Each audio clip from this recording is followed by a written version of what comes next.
Hello my champions, कैसे हो आप सब लोग। आई होप आपकी लाइफ बहुत अच्छी चल रही है दोस्तों। काफ़ी टाइम से इस वीडियो का काफ़ी लोग वेट कर रहे थे। तो अब ये फाइनली वीडियो बन गए हैं। और क्योंकि दोस्तों इसके अंदर मैंने काफ़ी सारे सवाल हैं वो लिखे हैं और हैंड रिटन नोट्स हैं, इसलिए टाइम लगता है लिखने में। ठीक है, मैं कभी भी बुक से नहीं पढ़ाता हूँ, राइट, ना किसी स्लाइड से पढ़ाता हूँ, क्योंकि दोस्तों अपने को चाहिए मॉडल आंसर, राइट, जो हम एग्ज़ाम के अंदर वैसा का वैसा लिख के आएंगे। ठीक है, तो दोस्तों अगर दिन और किस्मत रहा अपना, अगर दिन और किस्मत रहा अपना तो सवाल ज़रूर बनेंगे यहाँ से, क्योंकि प्रीवियस ईयर के क्वेश्चन पेपर हैं वो एनालिसिस किए मैंने और आपकी बुक भी पढ़ी। ठीक है, वहाँ से जो बार बार रिपीट होते हैं सवाल, वही सवाल हैं वो मैंने लिखे हैं, जो इस बार पूछे जाने की पॉसिबिलिटीज़ प्रोबेबिलिटी जिनकी ज़्यादा है। तो बहुत ही ध्यान से इस वीडियो को देखना है, ईयरफोन लगा के और मोबाइल की स्क्रीन को रोटेट करके। बीपीएससी 101 का गेस्ट पेपर देखेंगे जून 2025 के लिए, राजनीतिक सिद्धांत की समझ, अंडरस्टैंडिंग पॉलिटिकल थ्योरी। 100 नंबर का पेपर है दोस्तों, 3 घंटे का आपको इसमें टाइम मिलता है। ठीक है, तो दोस्तों काफ़ी टफ सब्जेक्ट है, लेकिन दोस्तों इसी टफ सब्जेक्ट को अगर आपको कोई गाइड करने वाला मिल जाए, ठीक है, तो आपको हर एक चीज़ समझ में आएगी। अदरवाइज़ किताब से पढ़ोगे तो दोस्तों सर के ऊपर से काफ़ी सारी जो चीज़ें हैं वो चली जाती हैं। क्वेश्चन नंबर फर्स्ट, राजनीतिक सिद्धांत मृत हो चुका है। बार बार आता है ये सवाल। Is political theory is dead, आपको डिस्कस करना है।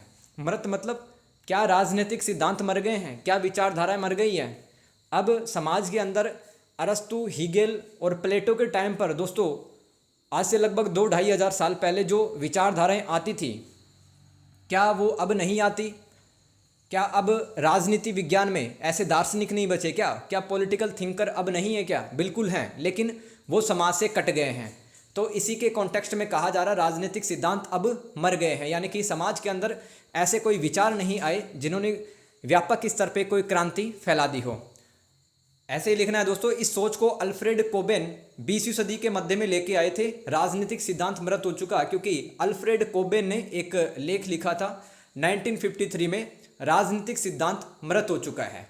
तो यहाँ से पहली बार पॉलिटिकल साइंस में इस बात पर डिस्कशन होता है कि राजनीतिक सिद्धांत, पॉलिटिकल थ्योरी क्या मर गई है।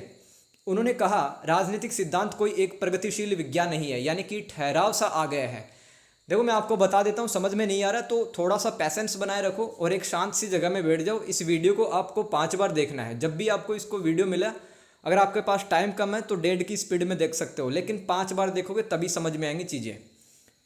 तो 1953 में अल्फ्रेड कोबे ने ये एक लेख लिख दिया, राजनीतिक सिद्धांत मृत हो चुका है। उन्होंने कहा कि ये कोई प्रगतिशील विज्ञान नहीं है, राजनीति के अंदर कोई बहुत तगड़े और बहुत क्रांतिकारी जो समाज के अंदर व्यापक बदलाव को लेके आ सकते हैं, ऐसी कोई सोच नहीं अब आ रही है। राजनीति में पारंपरिक चिंतक जैसे कि दोस्तों जो ट्रेडिशनल थिंकर थे प्लेटो और अरस्तु के बाद में उत्तरोत्तर वैचारिक क्रांति हमें कोई नहीं दिखाई देती, क्योंकि दोस्तों प्लेटो और अरस्तु ने अपने समय की जो परिस्थितियाँ थी, आप जानते हैं यूनान के रहने वाले थे ना प्लेटो और अरस्तु। यूनान मतलब जो आज यूरोप महाद्वीप में एक देश है दोस्तों, ग्रीस, GREECE, ग्रीस, उसी को यूनान कहा जाता है। वहाँ पर छोटे छोटे नगर राज्य थे, सिटी स्टेट थे, जहाँ पर अनेक प्रकार की समस्याएं जन्म ले रही थी। निरंकुश राजा थे वहाँ के, ठीक है, जनता का शोषण हो रहा था। तो उस समय की जो तत्कालिक परिस्थितियाँ थी, उस परिस्थितियों में एक व्यापक समाधान बताए गए अरस्तु और प्लेटो के द्वारा। उन्होंने एक आइडियल स्टेट की कामना की और कहा कि नागरिक को भी अच्छा होना चाहिए, राजा को भी अच्छा होना चाहिए, तभी राज्य में सभी का विकास होगा। तो उस टाइम पर तो दोस्तों ऐसी ऐसी ज़बरदस्त सोच आ रही थी, लेकिन दोस्तों जैसे समय आगे बढ़ा तो अब राजनीतिक चिंतन में ठहराव सा आ गया। उन्होंने यह भी कहा, किसने? अल्फ्रेड कोबे ने, कि कार्ल मार्क्स और John Stuart Mill. Karl Marx जानते हैं दोस्तों, मार्क्सवाद अवधारणा लेके आए थे, मार्क्सिज्म थ्योरी लेके आए थे, और स्टुअर्ट मिल ने अपने समय के समाज की समस्याओं को सुलझाने के लिए राजनीतिक सिद्धांत दिए। लेकिन फिर भी दोस्तों इनका जो चिंतन था, इन्होंने समाज में कोई बहुत बड़ी क्रांति नहीं ला दी, ऐसा कह रहे हैं अल्फ्रेड कोबेन। ठीक है, यानी कि समाज के अंदर दोस्तों जितनी भी प्रकार की समस्याएं थी, भूखमरी, गरीबी, बेरोजगारी, असमानता, इनके सिद्धांतों ने इन समस्याओं का कोई समाधान नहीं किया। 19वीं और 20वीं सदी में पारंपरिक राजनीतिक दर्शन इतना श्रेष्ठ विकसित नहीं हुआ। कहने का मतलब है कि हाँ बिल्कुल, अल्फ्रेड कोबेन मानते थे कि मैं मानता हूँ जॉन स्टुअर्ट मिल और कार्ल मार्क्स और अन्य भी विचारक आए जिन्होंने अपने हिसाब से कुछ कुछ बातें समाज को बताई, ठीक है, लेकिन उनकी बातों ने भी समाज में की समस्याएं उनको हल नहीं किया। इसी का परिणाम है दोस्तों, प्रथम विश्व युद्ध हुआ, first world war from 1940 to 1918, व द्वितीय विश्व युद्ध हुआ 1939 से 45 के बीच में। और ये दुखद घटना है दोस्तों, बहुत ही खतरनाक विभीषिकाएं बोल सकते हो आप, ट्रेजेडी थी दुनिया की, कि इसमें दुनिया भर के देश शामिल हो गए थे, करोड़ों लोग मारे गए थे। आप ये दिमाग लगाओ कि ये जो राजनीतिक चिंतक है ना, ये क्या काम होता है इनका, समाज की समस्याओं का हल ढूंढना, राज्य और व्यक्ति के बीच में संबंध कैसे होने चाहिए, राज्य के और व्यक्ति के बीच में अंतर संबंध, यानी कि व्यक्ति के अधिकार कितने होने चाहिए, राज्य के अधिकार कितने होने चाहिए, इसी बात पे तो चर्चा करते हैं। लेकिन दोस्तों अल्फ्रेड कोबेन कह रहे हैं कि ऐसा कोई भी विचारक नहीं आया जिन्होंने फर्स्ट वर्ल्ड वॉर और सेकेंड वर्ल्ड वॉर को रोकने के लिए कुछ किया हो, अदरवाइज ये होते नहीं। अगर समाज को सही दिशा देने वाला कोई राजनीतिक थिंकर होता, पॉलिटिकल थिंकर होता, तो ये युद्ध नहीं होते। किसी भी राजनीतिक दार्शनिक ने उस समय की परिस्थितियों के अनुसार कोई भी ऐसा मूल्यवान व क्रांतिकारी दर्शन अथवा चिंतन नहीं दिया जिससे इन युद्धों को रोका जा सके। रोमन चिंतन में, अल्फ्रेड कोबेन आगे कह रहे हैं दोस्तों, रोमन चिंतन में यानी कि इटली की बात की जा रही है, वहाँ पर भी अनेक दार्शनिक या फिलोसोफर आए, तो उन्होंने बातें तो बताई, अच्छी अच्छी बातें कही, जैसे कि उनकी बातों में हमें विधिक तत्व ज़्यादा दिखाई पड़ते हैं, यानी कि राज्य बढ़िया बढ़िया कानून बनाए, राज्य कल्याणकारी समाज की स्थापना करे, बस ये कानूनी बातें मिलती थी। समाज में जो व्यापक बदलाव आ सकता था, जो क्रांतिकारी सोच हो सकती थी, ऐसा कुछ भी नहीं बताया रोमन के दार्शनिकों ने भी। 18वीं सदी में भी राजनीतिक चिंतनों ने लोकतंत्र में आ रही कमियों को वास्तविक रूप में दूर नहीं किया। तो लोकतंत्र की खामियों को भी दूर नहीं कर पा रहे थे चिंतक, वास्तविक रूप में दूर नहीं किया। 19वीं सदी में यथार्थवाद यानी कि दोस्तों रियलिज्म आया 19वीं सदी में, और उदारवाद जैसी विचारधारा भी आई, ये अल्फ्रेड कोबेन ही कह रहे हैं। लेकिन ये सभी राजनीतिक शक्ति की बात करते हैं। आप जानते हैं यथार्थवाद, रियलिज्म क्या बात करता है कि भाई जिसके पास पावर होगी वही दुनिया में सर्वाइव कर पाएगा, अदरवाइज कमजोर को कोई भी देश खा सकता है, कोई भी देश खत्म तबाह कर सकता है, ये यथार्थवाद कहलाता है, ठीक है। उदारवाद में दोस्तों स्वतंत्रता की बात की जा रही थी, ठीक है, व्यक्तिगत अधिकारों की बात की जा रही थी। तो वो ये बोल रहे थे कि अल्फ्रेड कोबेन हालांकि यथार्थवाद और उदारवाद जैसे भी सोच विचारधारा आई, लेकिन इन्होंने भी कोई बहुत बड़ा बदलाव नहीं किया, तो तभी तो राजनीतिक सिद्धांत मर गया। दोस्तों आप समझ रहे हो क्या पूछना चाहता है आपसे एग्जामिनर। इस चिंतन ने भी व्यक्ति और राज्य के बीच अंतर संबंधों को अच्छे से परिभाषित नहीं किया।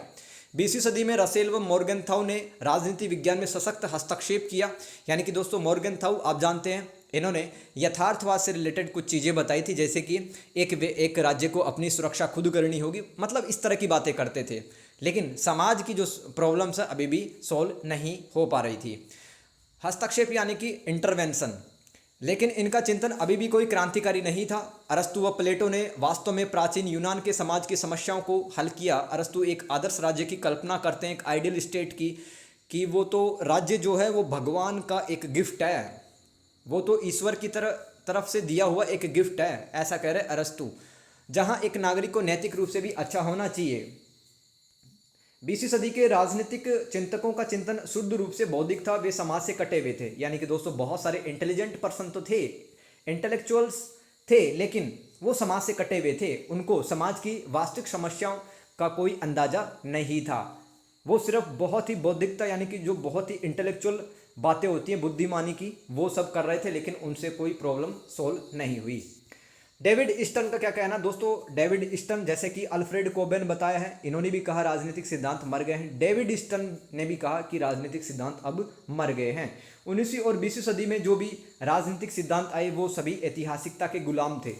क्या कह रहे हैं डेविड ईस्टन, 19वीं और 20वीं सदी में जो भी राजनीतिक सिद्धांत आए, जैसे कि यथार्थवाद आया, उदारवाद आया, ठीक है, कार्ल मार्क्स और फ्रेडरिक एंजल्स ने मिलकर के मार्क्सवाद आइडियोलॉजी दी दुनिया को, तो ये सब क्या थे, ऐतिहासिकता के गुलाम थे, यानी कि इतिहास से मूल्य ग्रहण किए इन विचारधाराओं ने।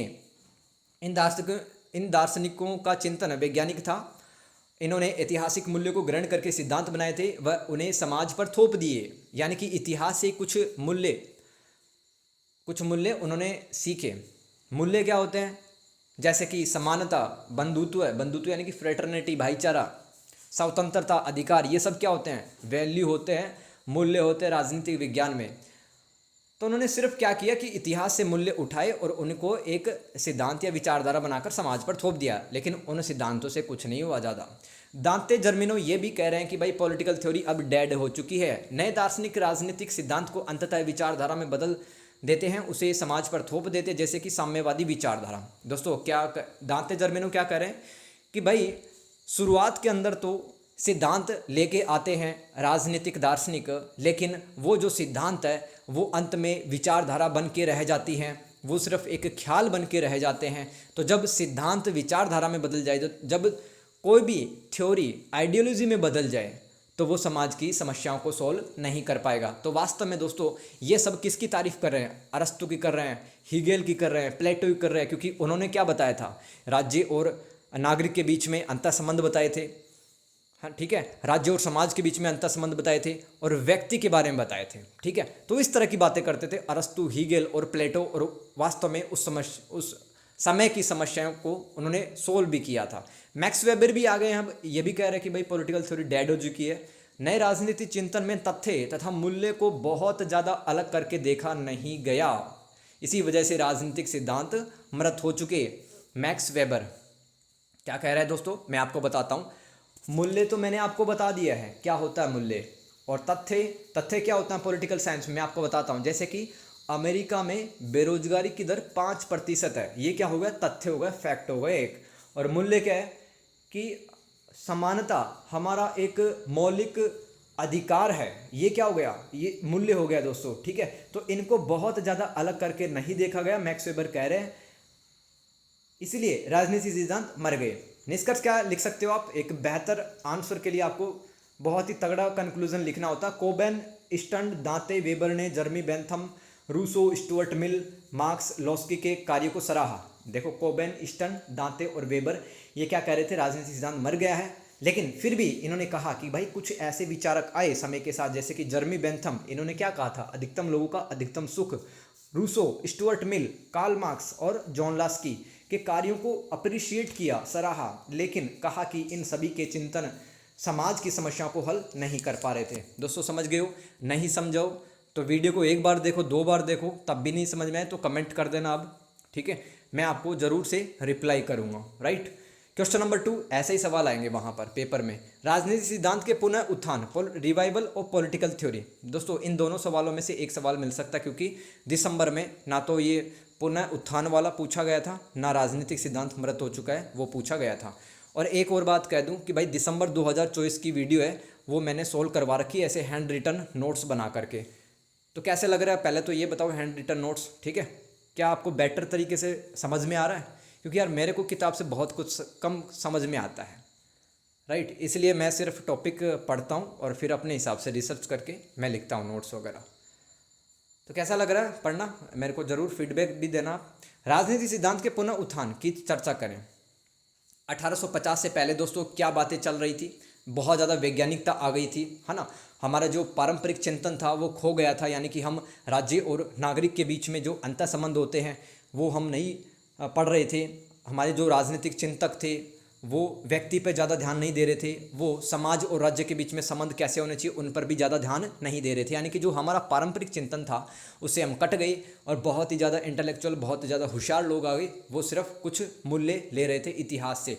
तो 1850 से पहले राजनीतिक चिंतक सार्वजनिक मूल्यों में अधिक रुचि दिखाते थे तथा वे वैज्ञानिकता को अधिक महत्व देते थे, यानी कि फैक्टों पे ज़्यादा बात करते थे, फैक्ट पे। एवं उन्होंने अनुभवजन्य यानी कि जो अपने एक्सपीरियंस से नॉलेज जो लिया जाता है, पारंपरिक चिंतन की परंपरा की को इग्नोर कर दिया, उपेक्षा कर दी। यानी कि हीगल, प्लेटो, अरस्तु के टाइम पर जो विचारधाराएं चलती थी, जो सिद्धांत आते थे दोस्तों, उस परंपरा को छोड़ दिया और अपने हिसाब से कुछ वो समाज को बता रहे थे, लेकिन उससे कुछ ज़्यादा खासा फर्क नहीं पड़ा।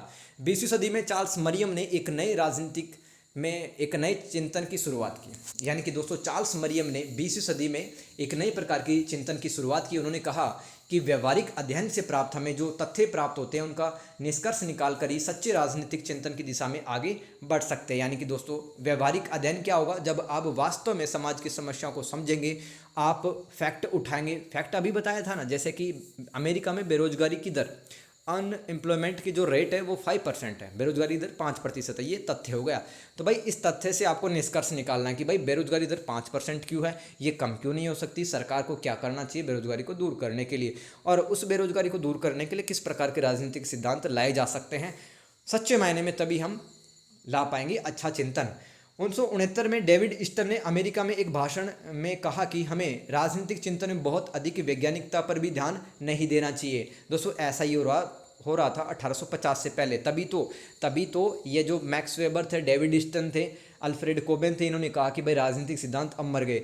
तो दोस्तों अब देखो, अब वास्तव में 1850 के बाद में कुछ ये विद्वानों के नाम बोला, उनका नाम ध्यान रखना, ठीक है। डेविड ईस्टन ने वापस कहा, चार्ल्स मरियम ने कहा, ठीक है। अब ये समाज की समस्या को सोल्व करना इन्होंने स्टार्ट कर दिया है। तो अब हम कहेंगे कि राजनीतिक सिद्धांत अब आने लग गए हैं धीरे धीरे, ठीक है। चार्ल्स मरियम ने शुरुआत की, उसके बाद में डेविड ईस्टन ने भी कहा कि हमें अधिक वैज्ञानिकता पर ध्यान नहीं देना चाहिए, यानी कि अधिक फैक्टों पर भी ध्यान नहीं देना चाहिए। हमें परंपरागत मूल्य अपनाने चाहिए अध्ययन के अंदर। यानी कि परंपरागत मूल्य क्या होता है, ट्रेडिशनल थॉट, यानी कि राज्य और समाज के बीच में संबंध, उनको पढ़ना चाहिए यार, ठीक है, और उनको परिभाषित करना चाहिए। और राज्य और व्यक्ति के बीच में अंतर संबंध कैसे होने चाहिए, यानी कि राज्य के कितने अधिकार हो, व्यक्ति के कितने अधिकार हो, ये सब बातें हमें वास्तव में लानी चाहिए, कह रहे थे डेविड ईस्टन।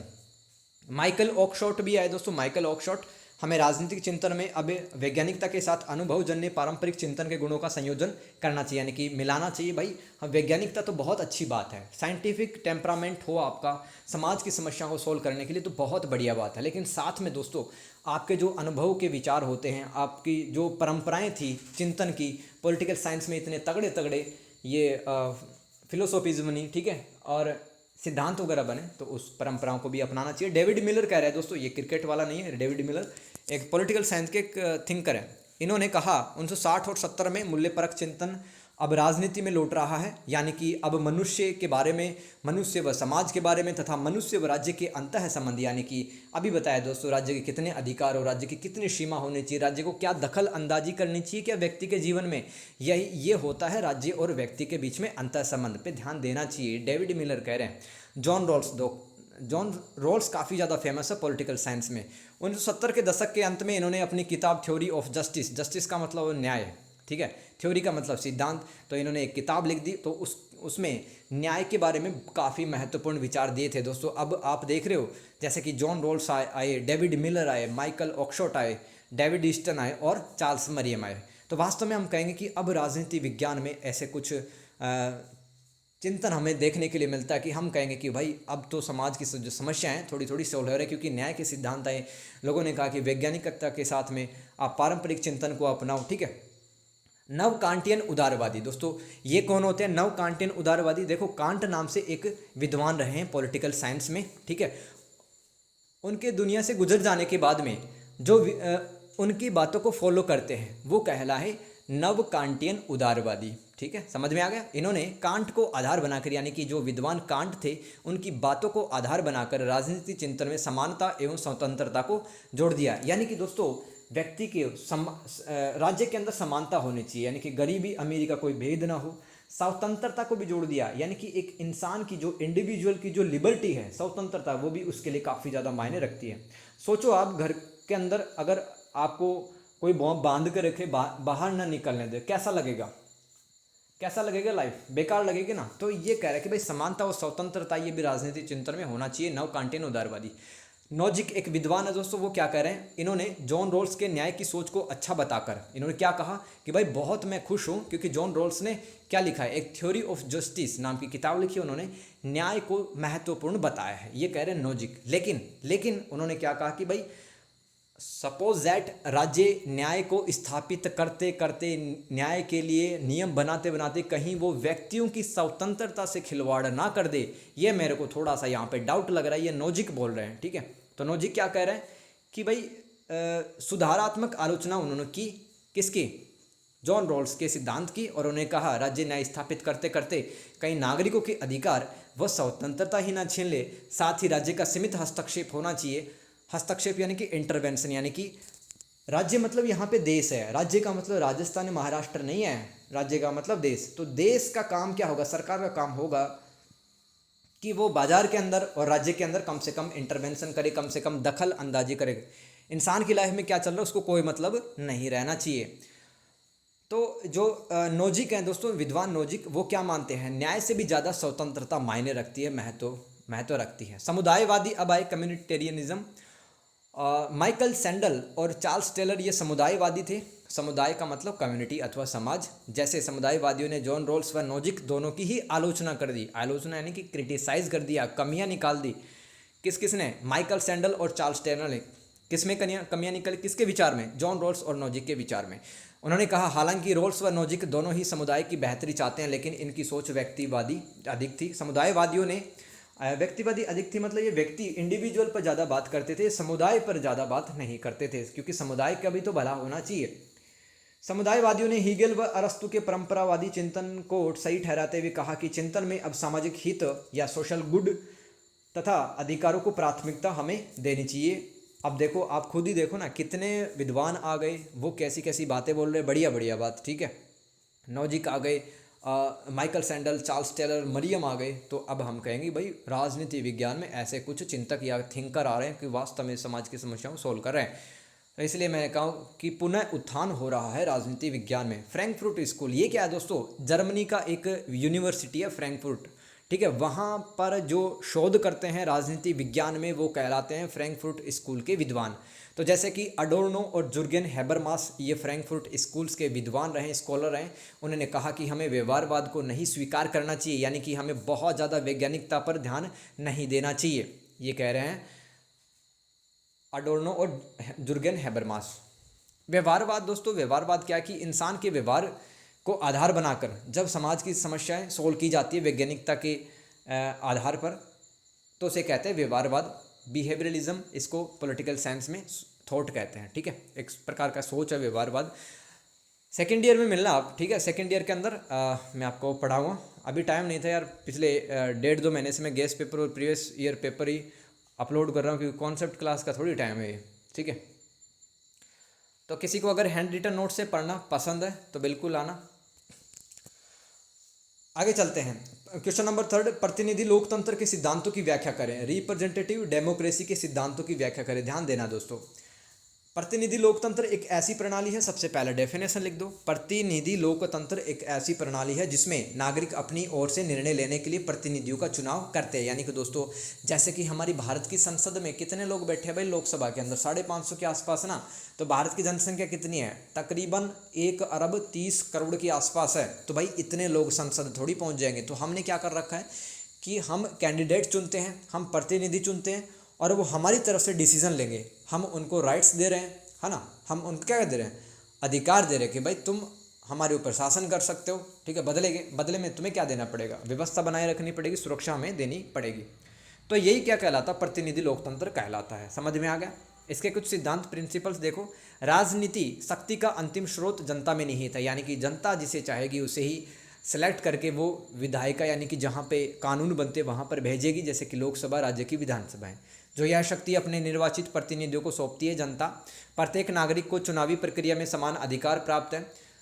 चुनाव नियमित रूप से और सार्वभौमिक मताधिकार के साथ आयोजित करवाए जाते हैं। सार्वभौमिक मताधिकार मतलब जो 18 साल से ऊपर हो गया, भले ही उसका लिंग कोई भी हो, जाति, मजहब, धर्म कुछ भी हो, ठीक है, उसकी बैकग्राउंड कुछ भी हो, तो उसको मत देने का अधिकार होगा। इसे ही बोलते हैं सार्वभौमिक मताधिकार।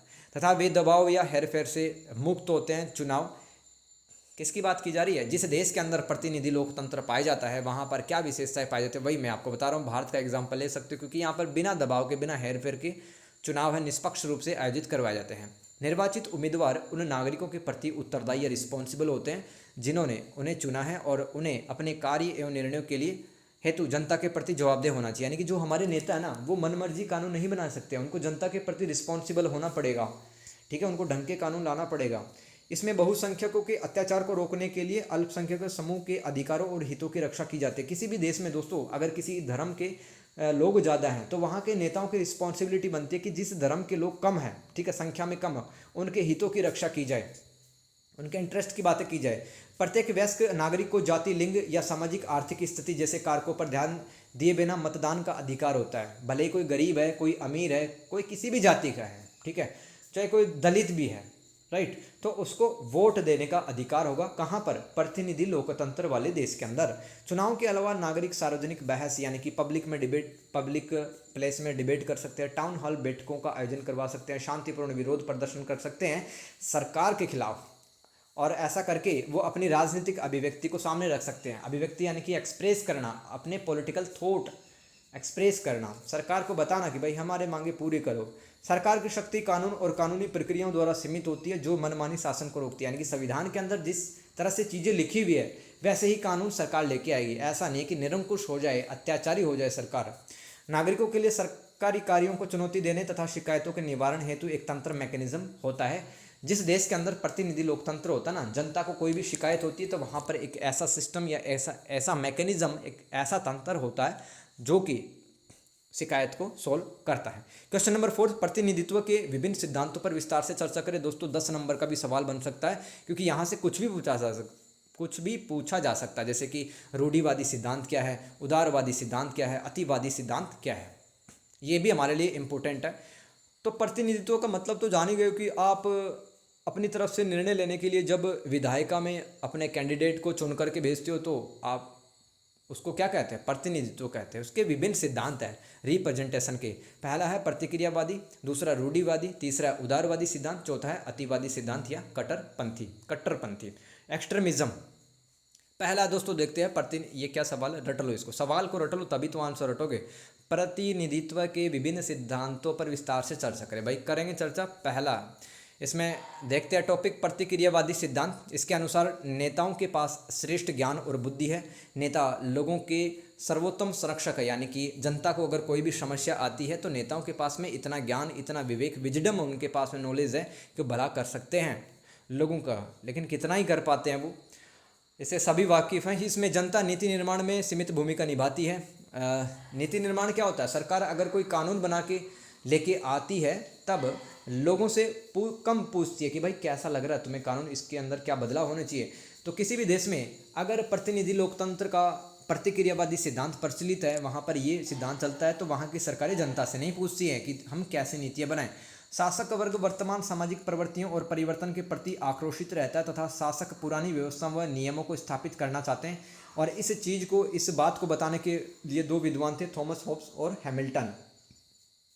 कहने का मतलब क्या है कि प्रतिक्रियावादी सिद्धांत के अंदर जो गद्दी पर, जो सत्ता पर बैठे लोग होते हैं ना, वो चाहते हैं कि कोई हमारा विरोध ना करे, हम हमारे हिसाब से चीज़ें चलाएं देश के अंदर, ठीक है। और परिवर्तन अगर जनता लाना चाहती है तो हम उस परिवर्तन को नहीं लाने देंगे। ये प्रतिक्रियावादी सिद्धांत कहलाता है।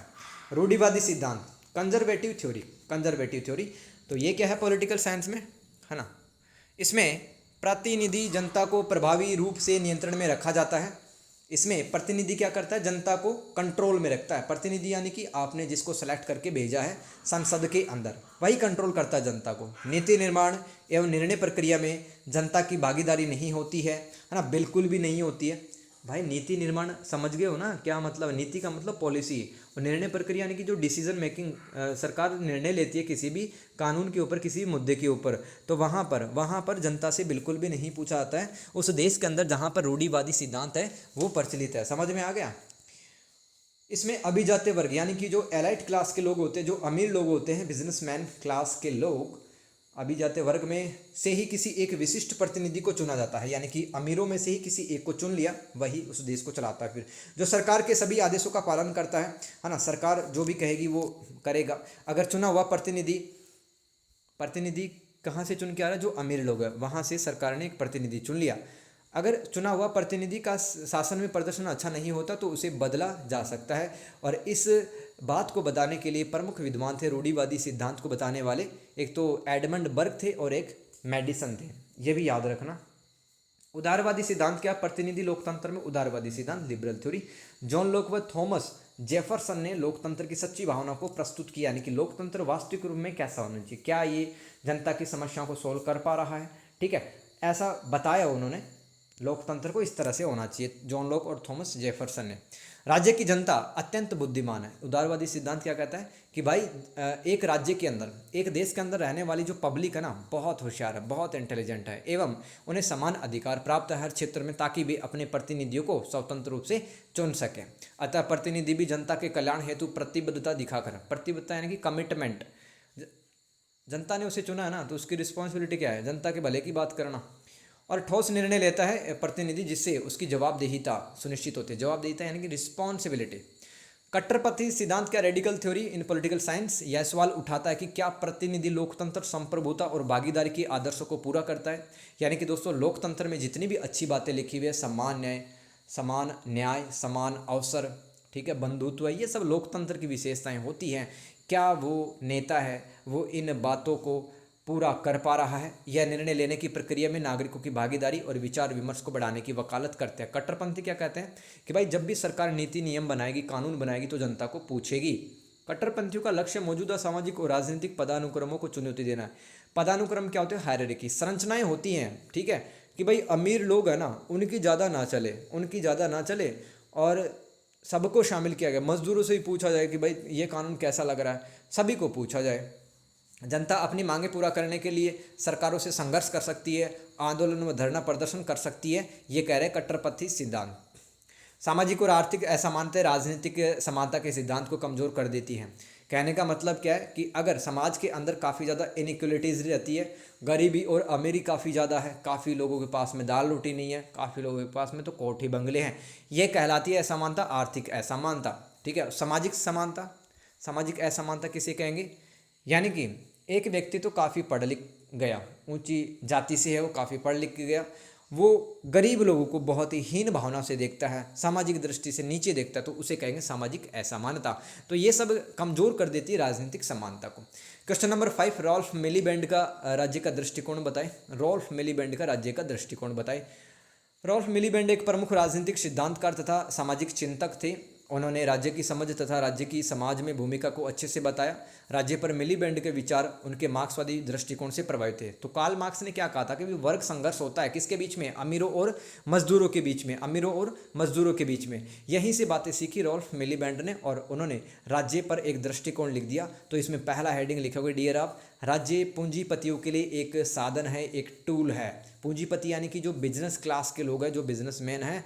तो बिजनेसमैन क्या करता है, मैं आपको बता देता हूँ क्या क्या इसमें, आप अपनी लैंग्वेज से लिख सकते हो, ज़रूर नहीं है कि नोट्स की याद रहे। कैसे लिखोगे कि भाई बिजनेसमैन क्या करता है, उसके पास में करोड़ों अरबों रुपए होते हैं, सरकार को पैसे देता है, ठीक है, भर भर के पैसे देता है, क्योंकि सरकार को अपने चुनाव रैलियों में और अपने जितने प्रोजेक्ट्स चल रहे हैं सरकार के, है ना, सरकार को पैसा चाहिए भाई, और पैसा कहाँ से लेगी, वो बिजनेसमैन से लेगी। बदले में बिजनेसमैन क्या बोलेगा सरकार को कि पैसा तो दे रहा हूँ, ले लो, लेकिन आपको क्या करना पड़ेगा, मेरे हिसाब से चलना पड़ेगा, आपको मेरे अनुसार, ठीक है, मुझे व्यापार में कोई दिक्कत ना आए, औद्योगिक नीतियाँ अच्छी बनाओ, आप व्यापार की नीतियाँ अच्छी बनाओ, टैक्स से संबंधित नीतियाँ अच्छी बनाओ, मैं जैसा कहूँगा वैसा ही करना पड़ेगा। तो राज्य को एक टूल की, साधन की तरह काम में लेते हैं पूंजीपति। समझ गए हो। अब मैं फटाफट से रीड करता हूँ। राज्य पूंजीपति वर्ग के हितों की सेवा करता है। मिलीबैंड के अनुसार एक राज्य में अभिजात्य वर्ग की उपस्थिति रहती है, यानी कि अमीर लोग रहते हैं, कुछ लोग जिनका उत्पादन के साधनों पर नियंत्रण रहता है, यानी कि उनके फैक्ट्री या कारखाने रहते हैं। वे मजदूर वर्ग का शोषण करके अधिक से अधिक धन इकट्ठा करते हैं। पूंजीपति राज्य को वित्तीय सहायता देते हैं, बदले में राज्य पूंजी के हितों की रक्षा करने वाले कानूनों व नीतियों को बनाता है। यही मैंने आपसे डिस्कस किया था अभी। राज्यतंत्र और वर्ग प्रभुत्व यानी कि दबदबा या डोमिनेंस। तो पूंजीपति राज्य की संस्थाओं को सहारा लेकर, जैसे कि राज्य की संस्थाएं क्या होती है, पुलिस, सेना, न्यायपालिका, शिक्षा, मीडिया, धर्म, ये क्या है, राज्य के इंस्टीट्यूशंस हैं। और इन संस्थाओं की सहायता से वो अपने विचार फैलाते हैं, लोगों को अपना सामान खरीदने के लिए मजबूर करते हैं पूंजीपति लोग, ठीक है। और इस तरह से जनता पर अपना वैचारिक आधिपत्य बनाए रखते हैं, दबदबा बनाए रखते हैं। राज्य इस तरह की शोषणकारी सामाजिक व्यवस्था को बनाए रखने में पूंजीपतियों की मदद करता है, ये आपको इसमें लिख देना है। कुल मिला के राज्य और बिजनेसमैन मिले हुए हैं, और शोषण किसका हो रहा है, मजदूरों का और आम लोगों का। उदार लोकतंत्र की सीमाएं। पूंजीवादी समाजों में लोकतंत्र और राजनीतिक बहुलवाद के दिखावे के बावजूद, राजनीतिक बहुलवाद क्या होता है दोस्तों, जहां पर जिस देश में राजनीतिक बहुलवाद यानी कि पॉलिटिकल प्लूरलिज्म होता है वहाँ पर जो शक्ति होती है ना, राजनीतिक शक्ति, वो अलग अलग लोगों में बटी होती है। ये राजनीतिक बहुलवाद कहलाता। तो सरकार कहती तो है कि भाई हमारे पास में ताकत नहीं है, काफ़ी लोगों को हमने ताकत दे रखी है, ये सरकार दिखावा करती है, ये दिखावा करती है और अपने आप को उदार लोकतंत्र बताती है। काफ़ी सारे देश ऐसे हैं ना जो कि दिखावा करते हैं, हमारे यहाँ पे डेमोक्रेसी है, लेकिन वहाँ पे डेमोक्रेसी के नाम पे कुछ भी नहीं है। वहाँ पर दोस्तों नागरिकों के अधिकारों को दबाया जाता है, ठीक है, लोगों को मारा काटा जाता है। तो कुल मिलाकर के इस दिखावे के बावजूद उदार लोकतांत्रिक संस्थाएं सिर्फ पूंजीपतियों को ही फायदा पहुंचाती है। चुनाव, राजनीतिक दल, प्रतिनिधि, सरकार पर पूंजीपतियों का नियंत्रण होता है, यानी कि जो बिजनेसमैन होते हैं ना, अपने हिसाब से इलेक्शन कंडक्ट करवाते हैं, इलेक्शन में जिसको वो चाहते हैं उसी को जितवाते हैं, जिससे मजदूर वर्ग हाशिए पर चला जाता है। हाशिए पर जाना मतलब उसकी आर्थिक और सामाजिक स्थिति कमजोर हो जाती है। राज्य हस्तक्षेप और सुधारवाद। हस्तक्षेप यानी कि इंटरवेंशन करना, दखल अंदाजी करना। मिलीबैंड पूंजीवाद समाज के भीतर मौजूद वर्ग स्थिति में सुधार के लिए राज्य के हस्तक्षेप और सुधार की क्षमता को पहचानते हैं। यानी कि वो कहते हैं कि राज्य अगर चाहे तो इस शोषणकारी व्यवस्था को खत्म कर सकता है। उनके अनुसार राज्य कल्याणकारी कार्यक्रमों को, सार्वजनिक शिक्षा और श्रम अधिकारों को लागू करके, यानी कि मजदूरों के लिए अच्छे श्रम, लेबर लॉज लाके पूंजीवादी शोषण को खत्म कर सकता है राज्य। साथ ही मजदूरों में धन एवं शक्ति का वितरण करके उनकी आर्थिक स्थिति को मजबूत बना सकता है राज्य। 5वां पॉइंट लिख देना डियर इसमें, समाजवादी परिवर्तन के लिए संघर्ष। यानी कि मिलीबैंड क्या कहता है? मिलीबैंड कहता है कि वर्ग विहीन राज्य होना चाहिए। वर्ग विहीन का मतलब कोई क्लास ना हो, जैसे कि अमीरों का वर्ग, मजदूरों का वर्ग, ठीक है, किसानों का वर्ग और सामंतों का वर्ग, ये सब नहीं होना चाहिए। क्योंकि अगर दो वर्ग, दो सेक्शन उपस्थित रहेंगे, दो क्लास उपस्थित रहेंगी किसी भी समाज में, किसी भी देश में, तो आगे चलकर दोनों में संघर्ष होगा, कन्फ्लिक्ट होगा, लड़ाई होगी। तो क्या कहते हैं, राज्य की आर्थिक एवं राजनीतिक संस्थाओं पर पूंजीपतियों का नियंत्रण खत्म होना चाहिए। अतः इसके लिए मजदूरों को अपनी राजनीतिक चेतना जगानी होगी तथा संघर्ष करके पूंजीपतियों को उखाड़ फेंकना होगा। ये मिलीबैंड कह रहा है दोस्तों। 5 हेडिंग मैंने लिख दिया आपके लिए। क्वेश्चन नंबर 6, उदारवाद और नव उदारवाद के मध्य भेद की व्याख्या करें। भेद क्या होता है? डिफरेंस आपको बताना है। मैं बार बार कह रहा हूँ दोस्तों, अगर आपको हिंदी के वर्ड समझ में नहीं आते, पेपर बाइलिंगुअल आता है, 2 भाषाओं में आता है, तो अंग्रेजी में पढ़ लेना भाई, ठीक है। तो उदारवाद और नव उदारवाद आपस में जुड़े होने के बावजूद राजनीतिक और आर्थिक चिंतन के प्रति अलग अलग दृष्टिकोण प्रस्तुत करते हैं। आपको लग रहा है कि भाई यहाँ पे तो नव आ रहा है, नया आ रहा है, लेकिन फिर भी थोड़ा सा डिफरेंस है इसके अंदर। क्या डिफरेंस है समझो। उदारवाद लिबरलिज्म के मूल सिद्धांत। देखो, मैं चाहता तो सिर्फ आधे पेज में 2-5 पॉइंट लिख करके आपको समझा देता, लेकिन यहाँ पे मॉडल आंसर मैंने लिखे हैं, ठीक है। काफ़ी टाइम मुझे लिख गया, लेकिन इससे क्या होगा, बहुत आसानी होगी हमें। मैं जैसा बोल रहा हूँ वैसा ही आप लिख के आ जाएंगे तो बढ़िया नंबर मिल जाएंगे आपको। अपनी तरफ से कुछ भी सोचने की जरूरत नहीं है, बस समझो यहाँ पे। तो अगर उदारवाद से रिलेटेड अगर कोई 20 नंबर का भी सवाल आता है तो उदारवाद के पॉइंट लिख सकते हो आप कि उदारवाद क्या मानता है, इसके मूल सिद्धांत क्या है। लिबरलिज्म के व्यक्तिवाद, इंडिविजुअल को काफ़ी इंपॉर्टेंस देता है। उदारवाद व्यक्ति को केंद्र में रखता है तथा उसके अधिकारों को, उसकी स्वायत्तता यानी कि उसकी स्वतंत्रता होनी चाहिए और अपने हितों को, लक्ष्य को प्राप्त करने की स्वतंत्रता पे वो जोर देता है व्यक्तिवाद। तो ये उदारवाद कह रहा है कि भाई एक व्यक्ति की स्वतंत्रता अधिकार होनी चाहिए। स्वतंत्रता, उदारवाद नकारात्मक स्वतंत्रता तथा सकारात्मक स्वतंत्रता पर जोर देता है। नकारात्मक स्वतंत्रता क्या होती है? जैसे कि रात को 2 बजे निकल गए आप अपनी गाड़ी लेके और 4-5 लेबर पे आपने गाड़ी चढ़ा दी, वो मर गए, तो राज्य हस्तक्षेप करेगा। राज्य बोलेगा कहाँ जा रहे हो 2 बजे, और राज्य कैसे बोलता है? पुलिस की सहायता से बोलता है। पुलिस क्या है? राज्य का एक हिस्सा ही तो है, ठीक है। ये नकारात्मक स्वतंत्रता पर जोर देता है। साथ में सकारात्मक स्वतंत्रता को भी देने की बात करता है कौन? उदारवाद। यानी कि क्या कहता है कि एक राज्य को स्वतंत्रता देनी चाहिए कि अब जो नागरिक करना चाहे, मतलब व्यापार कोई करना चाहिए, शिक्षा हासिल करना चाहिए, कोई घूमना चाहिए, वो ये सब काम कर सकता है। ये सकारात्मक पॉजिटिव लिबर्टी कहलाती है। सीमित सरकार, उदारवादियों का मानना कि राज्य को प्राथमिक रूप से व्यक्तिगत अधिकारों और स्वतंत्रता की रक्षा करनी चाहिए और उसको दैनिक जीवन में, डेली लाइफ में क्या चल रहा है किसी इंसान की लाइफ में, उस राज्य को कोई मतलब नहीं रहना चाहिए। और बाजार और अर्थव्यवस्था में कोई हस्तक्षेप ना करे, बाजार को अपने सिद्धांतों पे चलने दे, है ना। डिमांड और सप्लाई के कॉन्सेप्ट पे ही तो चलता है बाजार, तो बाजार में भी कोई दखल अंदाजी ना करे, बाजार जिस हिसाब से चलो उसको चलने दिया जाए। समानता, उदारवाद कानून के समक्ष समानता, समान अवसर और इस विचार पर जोर देता है कि सभी व्यक्तियों के साथ सम्मान और गरिमा के साथ व्यवहार किया जाना चाहिए। गरिमा क्या होती है? आपकी सेल्फ स्टीम, ठीक है। तो राज्य क्या करेगा? आपको समानता भी प्रदान करेगा, ऐसा राज्य होना चाहिए। कानून का शासन हो, है ना। उदारवादी एक ऐसे कानूनी ढांचे में विश्वास करते हैं जहां कानून सभी नागरिकों हेतु समान व पारदर्शी हो।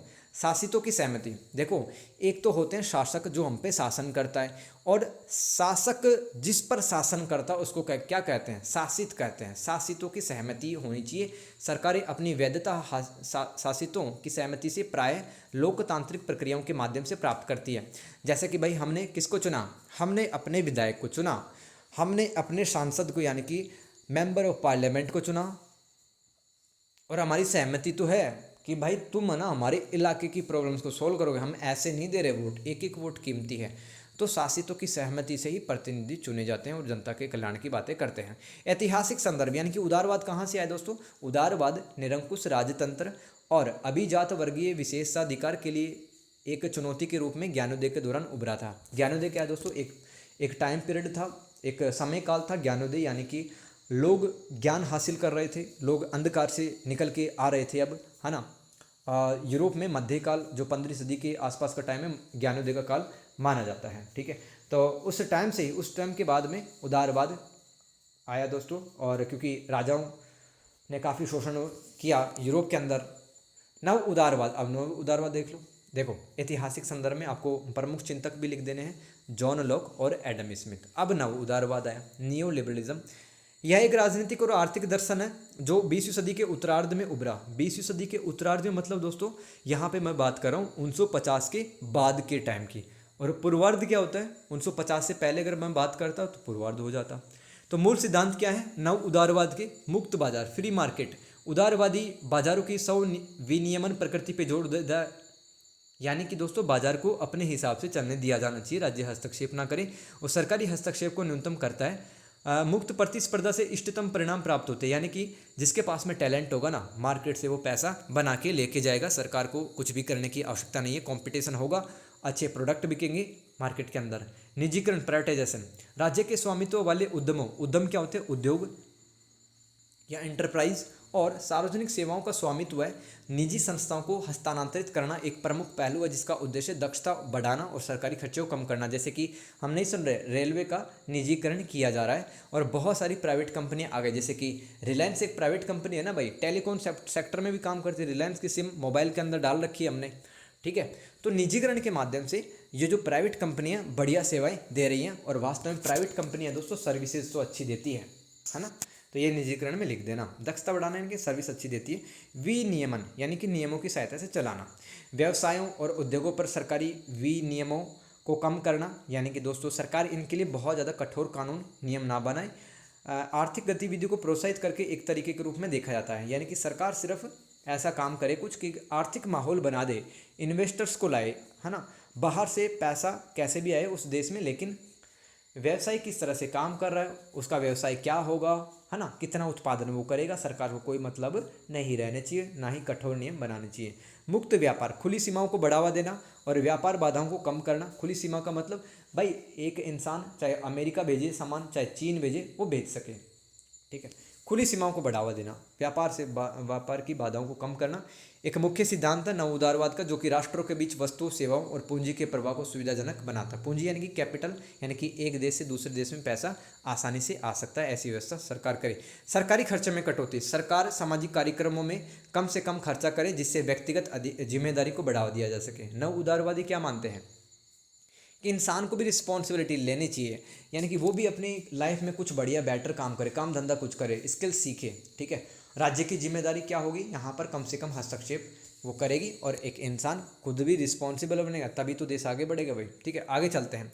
उदारवाद और नव उदारवाद में अंतर यही पूछा गया था, लेकिन मैंने उस हिसाब से आंसर लिखा है कि अगर 20 नंबर का भी सवाल आता है या 10 नंबर के भी सवाल आते हैं कि नव उदारवाद बताओ, उदारवाद बताओ, देखो उदारवाद ये कौन सा वाला उदारवाद है, ये उदारवाद अगर यहाँ पर शास्त्रीय उदारवाद आए तो भी यही लिख देना शास्त्रीय उदारवाद, या पुरातन उदारवाद आए, पुरातन क्लासिकल उदारवाद आए तो भी यही आंसर लिख देना। शास्त्रीय उदारवाद आए या पुरातन उदारवाद आए या क्लासिकल उदारवाद आए, यही आपको पॉइंट लिख के आ जाने हैं, नंबर आपको मिल जाएंगे। आगे चलते हैं, अंतर देख लेते हैं क्या डिफरेंस है। नव उदारवाद शास्त्रीय उदारवाद की तुलना में अर्थव्यवस्था क्षेत्र में कम हस्तक्षेप वाली सरकार की वकालत करता है, यानी कि सरकार कम से कम हस्तक्षेप करे, इंटरवेंशन करे अर्थव्यवस्था, इकोनॉमी के अंदर, बाजार के अंदर, ये नव उदारवाद कहता है। और शास्त्रीय उदारवाद मतलब वो कहता तो है कि सरकार कम हस्तक्षेप करे, लेकिन इतना नहीं कहता जितना कि नव उदारवाद वाले कह रहे हैं। नव उदारवाद बाजारों में विनियमन हटाने और न्यूनतम सरकारी हस्तक्षेप का पक्षधर है, यानी कि दोस्तों सरकार नीति नियम ना बने, जबकि उदारवाद उपभोक्ताओं, श्रमिकों और पर्यावरण की सुरक्षा के लिए अधिक विनियमन की अनुमति दे सकता है। यानी कि सरकार है वो कंज्यूमर्स के जो राइट्स होते हैं उनको प्रोटेक्ट करे, उपभोक्ताओं के, ठीक है, ग्राहकों के, और जो लेबर क्लास के लोग हैं उनके भी अधिकार बनाए रखे और इन्वायरमेंट की सुरक्षा करे राज्य। ये कौन कह रहा है? उदारवाद वाले कह रहे हैं। थोड़ा फटाफट से रीड करता हूँ, नहीं तो वीडियो काफ़ी लंबी हो जाएगी। नव उदारवाद व्यक्तिगत जिम्मेदारी और सीमित सामाजिक सुरक्षा पे जोर देता है, जबकि उदारवाद अधिक मजबूत कल्याणकारी राज्य का समर्थन करता है। ये भी डिफरेंस हो गया। नव उदारवाद अंतर्राष्ट्रीय सहयोग और अन्योन्य आश्रितता की क्षमता पर जोर देता है। अन्योन्य आश्रितता यानी कि इंटरडिपेंडेंस, यानी कि एक देश दूसरे देश पे डिपेंड हो रहा है, ठीक है, ये नव उदारवाद वाले कह रहे हैं। जबकि उदारवाद क्या कहता है? राष्ट्रीय संप्रभुता वो ज़्यादा ध्यान देता है, ठीक है, यानी कि एक देश है वो स्वतंत्र रूप से निर्णय लेगा अपने नागरिकों के भलाई के लिए। क्वेश्चन नंबर 7 दोस्तों, यहाँ पे कंफ्यूज करने वाला है। बहुत सारे नाम हैं इन सिद्धांतों के। जैसे कि आपसे कोई भी एक सवाल पूछा जा सकता है यहाँ से, मानक अथवा निर्देशात्मक अथवा आदर्शात्मक, ये एक ही नाम है, एक ही मतलब है इनका। ये एक पॉलिटिकल साइंस में एक थ्योरी है, एक सिद्धांत, राजनीतिक सिद्धांत। जैसे कि मानक राजनीतिक सिद्धांत एक ही बात है, निर्देशात्मक राजनीतिक सिद्धांत एक ही बात है, और आदर्शात्मक राजनीतिक सिद्धांत एक ही बात है। तो तीनों वर्डों का एक ही मतलब है। और देखो इन दोनों के बीच में, इन दोनों के बारे में पूछा जा सकता है कि आप मानक अथवा निर्देशात्मक अथवा आदर्शात्मक तथा अनुभवजन्य अथवा वस्तुपरक, ये भी एक ही वर्ड है, ठीक है। अनुभवजन्य और वस्तुपरक का मतलब एक ही बात है, ठीक है। तो इन दो सिद्धांतों को आपको बताना है भाई, ठीक है। तो यहाँ पे आपको अगर हिंदी में याद करने में दिक्कत है तो भाई सीधा सा ये याद करो ना, नॉर्मेटिव अप्रोच याद कर लो, ठीक है। ये जो ऊपर लिखा हो ना, मानक, निर्देशात्मक या आदर्शात्मक, कोई भी एक वर्ड आएगा यहाँ से और उसको कहेंगे नॉर्मेटिव अप्रोच। क्या होती है पॉलिटिकल साइंस में नॉर्मेटिव अप्रोच? निर्देशात्मक दृष्टिकोण या फिर मानक दृष्टिकोण। देखो राजनीतिक विज्ञान में यह दृष्टिकोण इस बात पर केंद्रित है कि क्या होना चाहिए, न कि अभी तक क्या है। यानी कि दोस्तों अगर किसी राज्य में नागरिकों के अधिकारों को छीना जा रहा है तो उस बात पर ज़्यादा ध्यान दिया जाता है कि मतलब क्या होना चाहिए, आगे क्या इस बात का सोल्यूशन निकलना चाहिए कि सरकार नागरिकों के अधिकार ना छीने। क्या हो रहा है उस पर ज़्यादा ध्यान न दो, आगे क्या होना चाहिए उस पर ज़्यादा ध्यान देता है कौन? निर्देशात्मक दृष्टिकोण। यह नैतिक और दार्शनिक मानदंडों यानी कि जो नियम सिद्धांत होते हैं, मानदंड यानी कि नियम सिद्धांत या नॉर्म्स, NORMS कहते हैं इसको इंग्लिश में, के आधार पर राजनीतिक प्रणालियों, संस्थाओं और कार्यों का मूल्यांकन करता है। इसका उद्देश्य एक न्याय संगत व्यवस्था के लिए आदर्शों और सिद्धांतों की स्थापना करना है। किसका काम है ये? निर्देशात्मक दृष्टिकोण या नॉर्मेटिव अप्रोच का। क्या काम है? जितने भी हमारे राजनीतिक प्रणालियाँ हैं, ठीक है, संस्थाएं हैं, जैसे कि लोकसभा, राज्यसभा, ऐसे क्या है? संस्थाएं हैं, इनके कार्यों का मूल्यांकन करना और कुल मिला के न्याय संगत समाज की स्थापना करना। यह न्याय, समानता, स्वतंत्रता और मानवाधिकारों के प्रश्नों पर गहराई से विचार करता है तथा राजनीतिक कार्यों और संस्थाओं की नैतिकता का आकलन करने हेतु इन सिद्धांतों का हम उपयोग करते हैं, ठीक है। ये लिख देना नॉर्मेटिव अप्रोच में। यह राजनीतिक प्रणालियों के मूल्यांकन हेतु रूपरेखा विकसित करने के लिए उपयोगितावाद, उदारवाद और समाजवाद जैसी विचारधाराओं का सहारा लेता है। मैं थोड़ा सा जल्दी रीड करूँगा, कोई पैराग्राफ आपको समझ में नहीं है, कोई भी वर्ड, सिंगल वर्ड भी नहीं आ रहा समझ में, कमेंट कर देना, मैं आपको रिप्लाई दे दूँगा। यह ऐसे प्रश्नों की पड़ताल करता है कौन? जो अनुभव ये मानक अथवा निर्देशात्मक दृष्टिकोण था, वो ऐसे प्रश्नों की पड़ताल करता है कि संसाधनों का न्याय संगत वितरण क्या होता है ना। न्याय संगत का मतलब समाज के क्या सभी लोगों को बराबर रिसोर्सेज, संसाधन मिलने चाहिए। राज्य शक्ति की सीमाएं क्या हैं, राज्य किस तरह से शक्ति का यूज कर सकता है। व्यक्तियों के मौलिक अधिकार क्या हैं, यह मौलिक राजनीतिक मूल्यों के बारे में चर्चा, यानी कि समानता, है ना, न्याय और अधिकार, ये होते हैं मौलिक राजनीतिक मूल्य। तो इन पर भी चर्चा कौन करता है? नॉर्मेटिव अप्रोच, और बहस को प्रोत्साहित करते हैं जिससे अधिक जागरूक और सक्रिय नागरिक बनने में योगदान मिलता है। आदर्श राज्य और सरकार के सर्वोत्तम स्वरूप पर प्लेटो और अरस्तु के कार्यों को प्रारंभिक आदर्शात्मक या प्रारंभिक नॉर्मेटिव अप्रोच में हम बोल सकते हैं कि इन्होंने काम किया था। आधुनिक मानक सिद्धांतकार, देखो मानक कहो या आदर्शात्मक कहो, ठीक है, या नॉर्मेटिव अप्रोच कहो, कुछ भी कहो आप। आधुनिक मानक सिद्धांतकार मानव अधिकारों, सामाजिक न्याय, पर्यावरणीय स्थिरता पर उनके प्रभाव के आधार पर नीतियों का विश्लेषण करते हैं। तो समाज पर क्या फर्क पड़ रहा है? पर्यावरण पर्यावरण के कारण, मानव अधिकारों के कारण, सामाजिक न्याय के कारण, ये सब नॉर्मेटिव अप्रोच में हम पढ़ते हैं। आगे चलते हैं, अनुभवजन्य अथवा वस्तुपरक दृष्टिकोण। अगर हिंदी के वर्ड याद नहीं हो तो सीधा सा भाई आप ये याद रखो, द एम्पिरिकल अप्रोच। ठीक है, यह व्यवस्थित आंकड़ों पर आधारित विधियों के माध्यम से राजनीतिक घटनाओं के अवलोकन और विश्लेषण पर केंद्रित है। यह सर्वेक्षण, प्रयोग, सांख्यिकी, विश्लेषण और जैसे विभिन्न तरीकों के माध्यम से एकत्र करता डेटा और अवलोकन करता डेटा को और एनालिसिस करता है। देखो कुल मिला के बात क्या है कि नॉर्मेटिव अप्रोच में तो हम जो हमारे राजनीतिक मूल्य होते हैं जैसे कि समानता, न्याय, अधिकार, बस इनके माध्यम से अपन अच्छी अच्छी बातें कर रहे थे। लेकिन यहाँ पर डेटा को ध्यान में रखा जाएगा, किसमें? अनुभवजन्य अथवा वस्तुपरक दृष्टिकोण में डेटा को, और डेटा का विश्लेषण किया जाता है। फिर इसका उद्देश्य राजनीतिक घटनाओं का वर्णन, सांख्यिकी मतलब डेटा से संबंधित, ठीक है, स्टैटिस्टिकल बोलते हैं इसको। इसका उद्देश्य राजनीतिक घटनाओं का वर्णन करना, पैटर्न की पहचान करना तथा विभिन्न चरों, चर क्या होता है? जो बदलते रहते हैं, जैसे कि 10वीं क्लास में माना कि x, माना कि y, जो बदलते रहते हैं, ठीक है, के बीच संबंधों को स्पष्ट करना। इसमें सिद्धांतों का विकास और परीक्षण, डेटा संग्रह, विश्लेषण शामिल है। तो भाई इसका ऐसे स्क्रीनशॉट लेना, लिख लिख के भी याद कर सकते हो, इतना टाइम नहीं है तो इसी वीडियो को 5 बार देख लेना। इसकी मुख्य चिंता यानी कि जो ये अनुभवजन्य अथवा एम्पिरिकल अप्रोच है, इसकी मुख्य चिंता क्या है? मौजूदा राजनीतिक वास्तविकताओं का वर्णन और व्याख्या करना है, कि न कि यह निर्धारित करना कि चीज़ें कैसी होनी चाहिए। तो समझ में आ गया अंतर आपको नॉर्मेटिव अप्रोच या एम्पिरिकल अप्रोच के अंदर, कि देखो नॉर्मेटिव अप्रोच जो थी या जो मानक दृष्टिकोण था, तो उसके अंदर हम क्या कर रहे थे कि भाई क्या होना चाहिए समाधान, न कि जो चल रहा है उस पर हम बात कर रहे थे। लेकिन यहाँ पे जो चल रहा है उसी पे बात करेंगे, क्या होना चाहिए इस पर कोई बात नहीं करेंगे। इसमें मतदान व्यवहार, विभिन्न चुनावी प्रणालियों के प्रभाव, राजनीतिक अभियानों के प्रभाव, राजनीतिक अस्थिरता के कारणों पर अध्ययन शामिल हो सकता है। अनुभवजन्य दृष्टिकोण वस्तुनिष्ठता के लिए प्रयास करता है, यह व्यक्तिपरक मूल्यों को थोपने से बचता है। भाई मैं बताता हूँ, कुछ भी चीज़ नहीं रटाऊँगा मैं, ठीक है। वस्तुनिष्ठता क्या होती है? सब्जेक्टिविटी इसको कहते हैं, सॉरी ऑब्जेक्टिविटी कहते हैं इसको। वस्तुनिष्ठता क्या होती है? जब आप पर्सनल फीलिंग्स, पर्सनल ओपिनियंस से दूर हटकर के बात करते हैं, वो वस्तुनिष्ठता कहलाती है।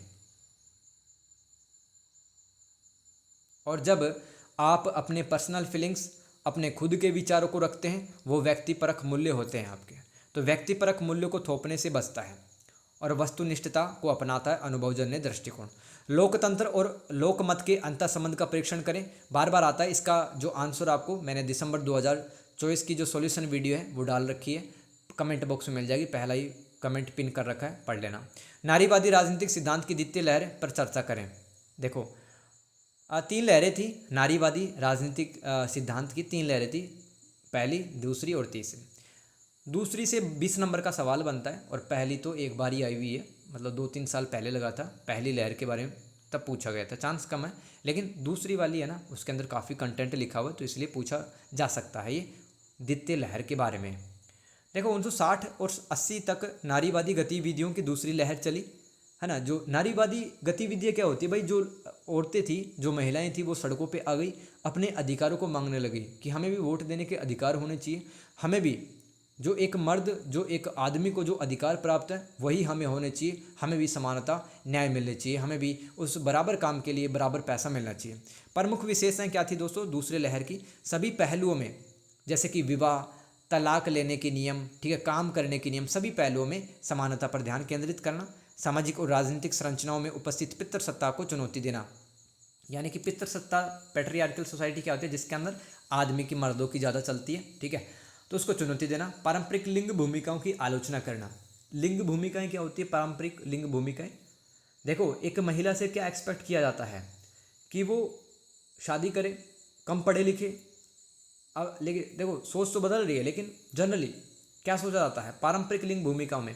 कि एक जो लड़की होती है वो शादी करे, ठीक है, बच्चों का पालन पोषण करे, अपनी पति की सेवा करे, घर गृहस्थी काम करे, रसोई में खाना बनाए, ये होती हैं पारंपरिक लिंग भूमिकाएं महिलाएं की। और आदमी से क्या एक्सपेक्ट करते हैं समाज?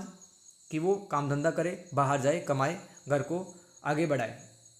कुल मिलाकर के बात यह है कि महिला है वो पालन पोषण का ही काम करेगी, वो घर का ही काम करेगी। तो इसकी आलोचना करना कि भाई हम भी काम करना चाहते हैं, जॉब करना चाहते हैं। चेतना जागृति समूह का उदय, यानी कि संगठन बनाए महिलाओं ने, नारीवादियों ने प्रमुख उपलब्धियाँ क्या थी दूसरी लहर की? कार्यस्थल असमानता कम हुई, यानी कि दोस्तों ऑफिस के अंदर उस काम के लिए जिस काम के लिए मर्द को उतने पैसे मिल रहे थे उतने ही फिर महिलाओं को मिलने लगे।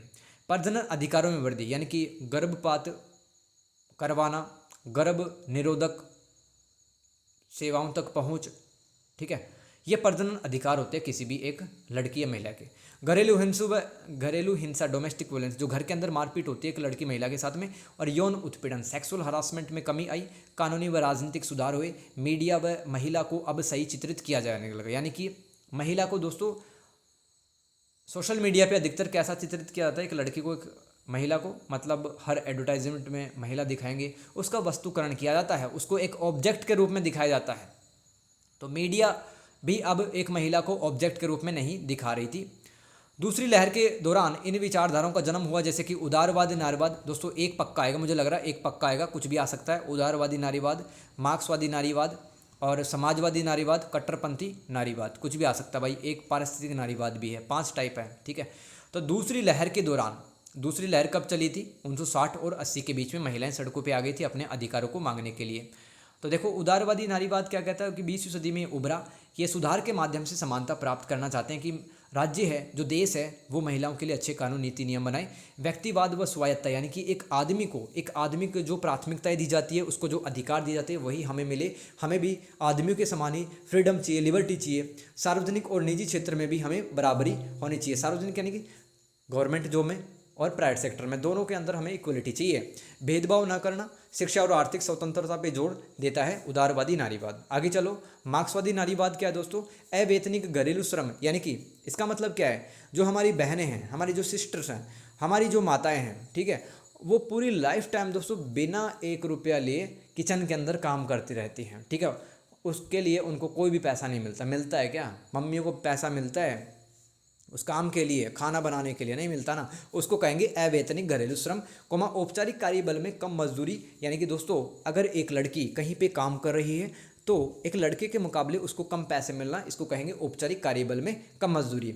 वो महिलाओं के कार्य को कम आंकने की वजह से महिलाओं का शोषण होता है। जाति और वर्ग के आधार पर भी लिंग उत्पीड़न होता है कि तुम इस कास्ट की हो, तुम इस रिलीजन की हो तो तुम्हें कम पैसे मिलेंगे। मार्क्सवादी नारीवादी क्या कहते हैं? पूंजीवादी व्यवस्था ही और पितृसत्तात्मक व्यवस्था है वो आपस में मिली हुई हैं, और ये जो पितृसत्तात्मक समाज है, ये जो पूंजीवादी समाज है, इसके कारण से एक वुमेन का एक्सप्लॉयटेशन, एक महिला का शोषण होता है। आगे चलते हैं, समाजवादी नारीवाद।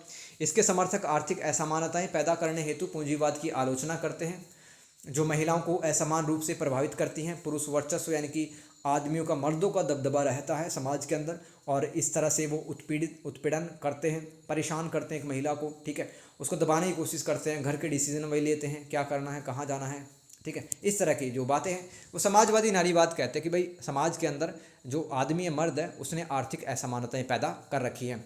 यह सभी के लिए सामाजिक और आर्थिक न्याय की वकालत करते हैं। महिलाओं की मुक्ति सभी से जुड़ी है, यानी कि एक महिला वास्तव में जिस दिन मुक्त हो जाएगी, जिस दिन उसको समानता, अधिकार, आज़ादी मिल जाएंगी, तो उससे जुड़े हुए जितने भी लोग हैं ना, एक महिला से जुड़े हुए, उनकी भी मुक्ति हो जाएगी, उनका भी भला हो जाएगा। कट्टरपंथी नारीवाद क्या कहता है भाई? खतरनाक बातें कहता है ये, मतलब सत्ता को उखाड़ फेंको, ठीक है, और संघर्ष करो, विरोध करो। यह नारीवादी चिंतन का एक शाखा है जो पुरुषों का प्रभुत्व है और पुरुष प्रधान ढांचे को महिलाओं के उत्पीड़न का मूल कारण मानती है। यानी कि जो आदमियों ने जिस हिसाब की व्यवस्था बना रखी है समाज के अंदर, एक्चुअली वही व्यवस्था, वही सिस्टम है, वो महिला के एक्सप्लॉयटेशन के लिए जिम्मेदार है, उसके शोषण के लिए जिम्मेदार है।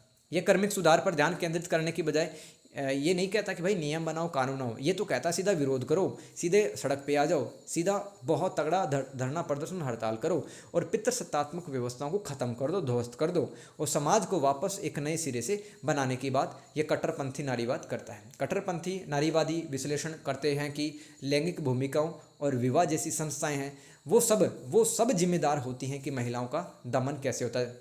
विवाह जैसी संस्थाएं भी दोस्तों महिला का शोषण कैसे कर सकती हैं? जैसे कि एक लड़की को बिना पूछे, उसकी बिना रजामंदी के किसी एक ऐसे लड़के के, अनजान लड़के के साथ में शादी करवा दी, और उसके बाद में उसका जीवन में बहुत सारा दुख भर गया, ठीक है। या फिर बेमेल विवाह, 40 साल का एक अधेड़ उम्र का इंसान और एक 15 साल की लड़की, ये बेमेल विवाह है। तो विवाह नाम की जो संस्थाएं, ये भी महिलाओं का शोषण कर सकती हैं।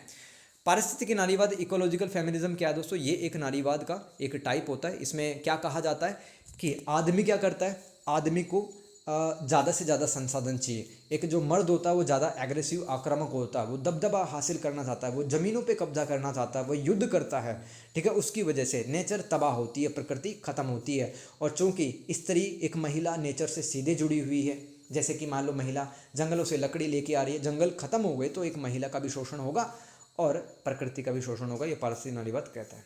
क्वेश्चन नंबर 10, नारीवाद की प्रथम लहर। दोस्तों अगर ये सवाल आता है तो आप कैसे लिख सकते हो कि 19वीं सदी के अंत में पश्चिम दुनिया में शुरू, यानी कि यूरोप में, अमेरिका में 19वीं सदी में प्रथम लहर, फर्स्ट वेव चली फेमिनिज्म की, और विशेषताएं वही रहेंगी जो दूसरी लहर की थी, विशेषताएं वही रहेंगी, ठीक है, विशेषताएं वही रहेंगी। क्या विशेषताएं थी ये देख लेना आप, ठीक है। और ये जो आगे जो लिखा हुआ है इसके अंदर उपलब्धियां भी सेम पॉइंट रहेंगे, ये प्रथम लहर में लिख देना। आगे चलो क्वेश्चन नंबर 11, नारीवाद की तीसरी लहर बताएं। ये भी सवाल आ चुका है। तो दोस्तों आप मैंने एक लाइन बता दी है, 1990 के दशक में पूरी दुनिया में फैला ये तीसरी लहर, ठीक है, और लगभग पूरी दुनिया में फैल गया, और विशेषताएं और उपलब्धियां सेम रहेंगी, यानी कि जो क्वेश्चन नंबर ये क्वेश्चन नंबर 9 में जो विशेषताएं उपलब्धियां वो आप लिख सकते हो, ठीक है, तीसरी लहर में। इस तरह जुगाड़ करके लिखना अपने को। Question number 12, Michel Foucault, Michael Foucault भी इनको कहते हैं, कि एक उत्तर आधुनिक विचारक के रूप में चर्चा करें। एक लियोटार्ड नाम से भी हैं, लियोटार्ड नाम से, तो उनके बारे में पूछा जा सकता है। देखो मैं मिशेल फूको का बता देता हूँ, अब लियोटार्ड का मैंने बताया नहीं है, लेकिन अपने को जुगाड़ करके लिखना है। तो आप कुछ कुछ पॉइंट है माइकल फोकाल्ट के लिख सकते हो, मिशेल फूको के। अगर लियोटार्ड का अगर ऐसे आता है कि लियोटार्ड की एक उत्तर आधुनिक विचारक के रूप में चर्चा करें, तो आप कुछ कुछ पॉइंट लिख सकते हो यहाँ से, ठीक है, जो भी आप सीखोगे अभी। लेकिन ये सवाल है तो ऐसे कैसे छाप सकते हो आप। मिशेल फूको की एक उत्तर आधुनिक विचारक के रूप में चर्चा करें, तो मिशेल फूको सत्ता, ज्ञान, विमर्श, विमर्श यानी कि डिस्कोर्स करना, चिंतन करना, समस्याओं के बारे में, समस्याओं को लेकर के डिबेट करना, और सामाजिक संस्थाओं पर अपने प्रभावशाली विचारों के कारण उत्तर आधुनिक चिंतन में एक प्रमुख व्यक्ति माने जाते हैं। देखो मैं आपको क्या बताता हूँ कि पॉलिटिकल साइंस में एक तो आधुनिक चिंतन है, एक उत्तर आधुनिक चिंतन है।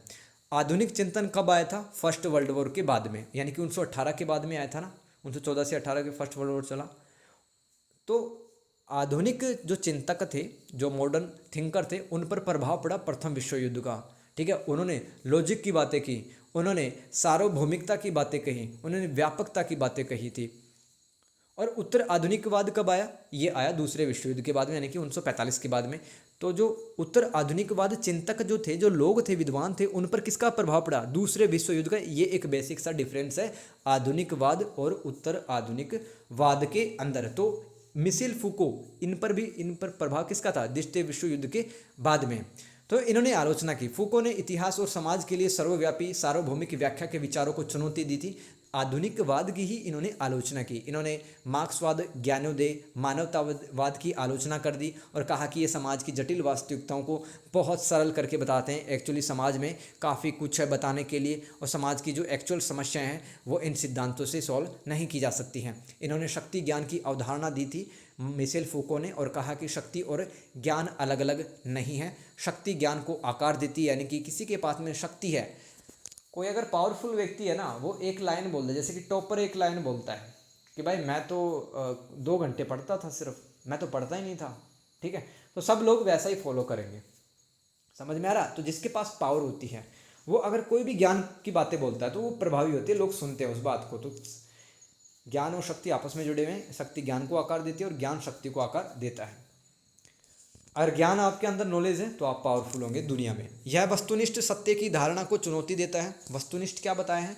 अगर आप पर्सनल ओपिनियन और पर्सनल फीलिंग्स की आप बातें नहीं करते, यानी कि खुद के जो व्यक्तिगत विचार होते हैं आप अगर उनकी बात नहीं करते हैं तो आप वस्तुनिष्ठ सत्य की बात करते हैं, ठीक है। तो इस बात को चुनौती देते हैं मिशेल फूको, और इस बात पर प्रकाश डालता है कि सत्ता ज्ञान के उत्पादन और प्रसार के माध्यम से कैसे संचालित होती है।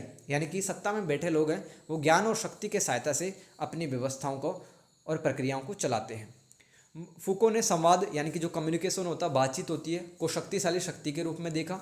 विमर्श के माध्यम से हम व्यक्तियों और सामाजिक घटनाओं को समझ सकते हैं। यानी कि एक नेता, एक लीडर अपनी जनता से कैसे कम्युनिकेट करता है, अपनी सेना के साथ में किस तरह से बात करता है, तो वो भी काफ़ी महत्व रखता है आपस में।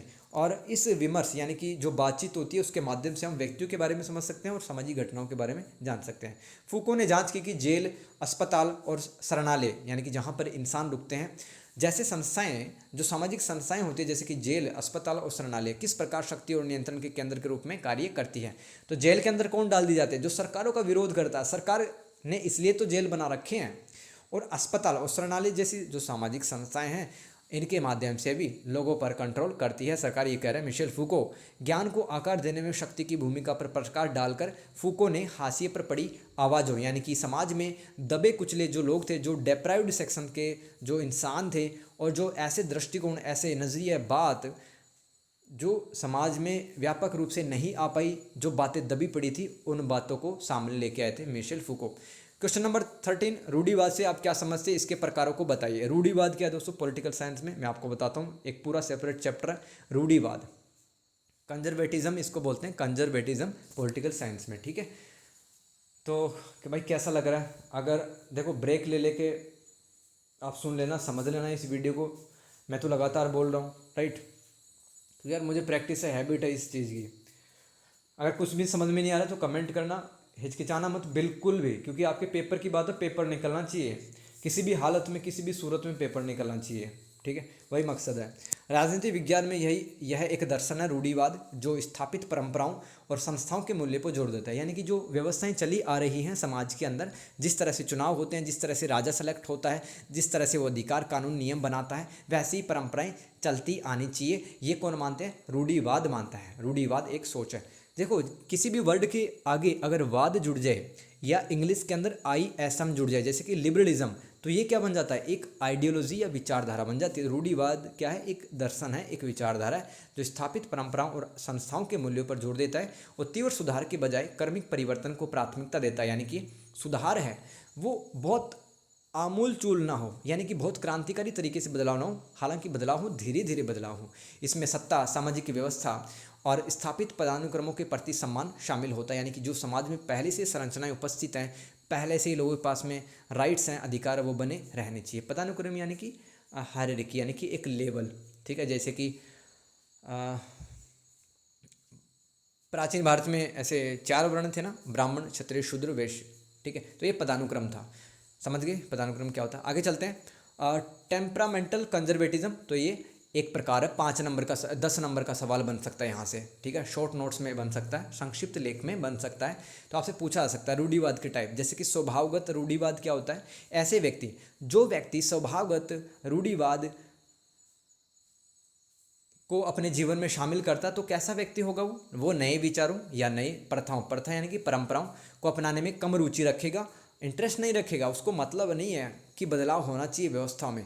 वे उन्हीं बातों पर टिके रहना पसंद करते हैं जिन्हें वे जानते हैं और जिन पे विश्वास करते हैं। स्वभावगत रूढ़िवादी जो लोग हैं वो पहले से ही स्थापित रीति रिवाज, संस्थाओं, जीवन शैली के प्रति गहरा सम्मान करते हैं कि भाई जो सिस्टम पहले से चला रहा ना, जैसे घर वाले बोलते हैं ना कि हमारे जो बड़े बूढ़े थे वो सही कहा करते थे, तो ये पहले से ही स्थापित जो परंपराएं, मूल्य हैं, रीति रिवाज है, उनको बनाए रखना चाहते हैं। कौन? स्वभावगत रूढ़िवादी लोग, ठीक है, और के प्रति गहरा सम्मान रखते हैं तथा उन्हें मूल्यवान व संरक्षण योग्य मानते हैं कि वो बची रहनी चाहिए मूल्य परंपराएं।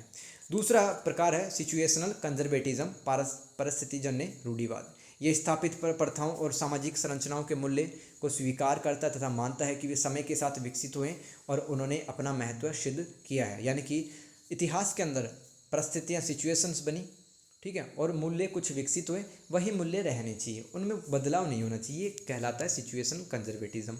राजनीतिक रूढ़िवाद क्या है? ये पहले से ही स्थापित एकल परिवार, संगठित धर्म, सेना, संपत्ति के अधिकार, राजनीतिक प्रक्रियाओं व संस्थाओं को उचित ठहराता है। आगे चलते हैं। क्वेश्चन नंबर 13, वेबर की वैधता की अवधारणा का आलोचनात्मक परीक्षण करें। मोस्ट इंपॉर्टेंट क्वेश्चन, और दोस्तों मुझे लग रहा है कि आ सकता है। वैधता क्या होती है? वैधता, जैसे कि आप कैंडिडेट को चुनते हो, आप संसद के अंदर भेज देते हो और सरकारों को मान्यता प्रदान करते हो कि भाई ठीक है, आप शासन कर सकते हो हमारे ऊपर, ये एक प्रकार की लेजिटिमेसी हो गई, वैधता हो गई। तो वैधता सामाजिक व राजनीतिक संदर्भ में, यानी कि स्थिति में, कॉन्टेक्स्ट में, सत्ता अथवा शक्ति के औचित्य और स्वीकृति को संदर्भित करती है। यानी कि हम कैंडिडेट्स को, प्रतिनिधियों को, जो हमें रिप्रेजेंट करेंगे, हमारी समस्याएं सोल्व करेंगे, उनको कुछ शक्ति दे देंगे और हमारी तरफ से स्वीकृति होगी कि आप हमारे ऊपर शासन कर सकते हो। ये जो विशेषता है वे वैधता कहलाती है। इन्होंने जो मैक्स वेबर था दोस्तों, मैक्स वेबर, इन्होंने 3 तरह की वैधता बताई। पारंपरिक वैधता, लोग आज्ञा का पालन इसलिए करते हैं क्योंकि उनको लगता है कि ऐसा होता हुआ आया है, यह पारंपरिक वैधता कहलाती है। करिश्माई वैधता क्या कहलाती है? लोग नेता की असाधारण प्रतिभा, दूरदर्शिता, यानी कि ऐसा नेता जो कि ऑप्टिमिस्टिक हो, जिसको आने वाले फ्यूचर के बारे में पहले से ही पता हो, प्रेरणा देने की क्षमता में विश्वास करते हैं, यानी कि लोग हैं वो ऐसे नेता को पसंद करते हैं, ठीक है, जो कि दूरदर्शी सोच रखता हो, मोटिवेशन रखता हो।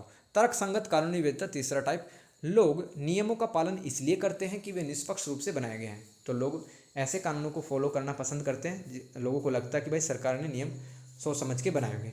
मैक्स वेबर की जो बातें थी ना, उनकी आलोचना किस आधार पर की जाती है कि वेबर ने सामाजिक घटनाओं को अति सरल बना दिया, बहुत ईजी करके बताया है। यह सिद्धांत आधुनिक जटिल राजनीतिक प्रणालियों में वैधता की बारीकियों को नहीं समझा पाया है। देखो, आज की दुनिया काफ़ी कॉम्प्लेक्स है, ठीक है, बहुत सारे सरकारी संगठन हैं, बहुत सारे गैर सरकारी संगठन हैं, अंतर्राष्ट्रीय संस्थाएं।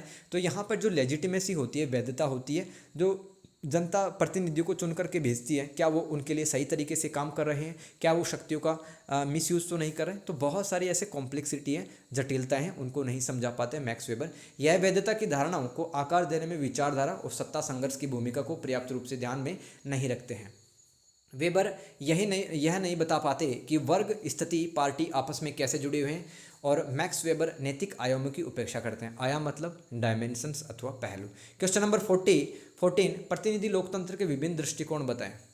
ये दोस्तों मुझे लग रहा है कि इसमें 10 नंबर का तो जरूर फंस सकता है पेपर के अंदर। तो पहला देखते हैं, प्रतिनिधि लोकतंत्र, रिप्रेजेंटेटिव डेमोक्रेसी के दृष्टिकोण क्या होता है, नजरिया होता है या अप्रोच आप बोल सकते हो, ठीक है। पहला है बहुलवादी या प्लूरलिस्टिक और संभ्रांतवादी। दूसरा टाइप एलिटिस्ट और प्रतिद्वंदी विचार या राइवल व्यूज। पहला देखते हैं प्रतिनिधि लोकतंत्र का पहला टाइप बहुलवादी दृष्टिकोण। तो समाज विभिन्न हितों वाले विविध समूह से बना है, जैसे कि श्रमिकों के संगठन है, यहाँ पर व्यापार संगठन है, पर्यावरण संगठन है, नागरिक समाज संगठन है।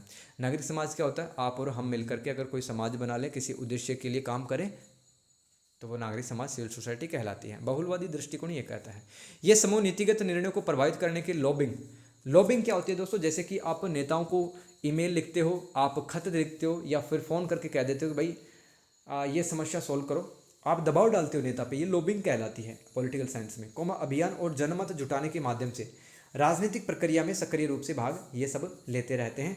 जनता क्या कर ये संगठन क्या करते हैं, सरकारों पे दबाव डालते हैं कि आप हमारे लिए अच्छी नीतियाँ कानून लेके आओ, सक्रिय रूप से भाग लेते हैं। आगे चलते हैं, संभ्रांतवादी आया हुआ सवाल है दोस्तों 10 नंबर का। किसी भी समाज में क्या होता है संभ्रांतवादी, किसी भी समाज में सत्ता जो होती है वो समान रूप से वितरित होने की बजाय कुछ ही हाथों में केंद्रित होती है, ठीक है। यानी कि जो बिजनेसमैन है ना, जो बिजनेसमैन है उनकी ज़्यादा चलती है।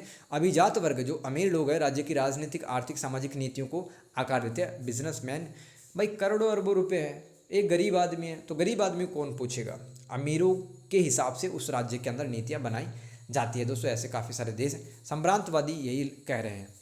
प्रतिद्वंदी क्या पढ़ रहे हैं, ये तो रट लो, सबसे पहले भूल गए क्या। प्रतिनिधि लोकतंत्र के विभिन्न दृष्टिकोण पर है। तीसरा प्रतिद्वंदी विचारधारा, ठीक है। इसमें ये चर्चाएं की जाती हैं जैसे कि राजनीतिक शक्ति का वास्तविक व स्वस्थ वितरण है कि नहीं है।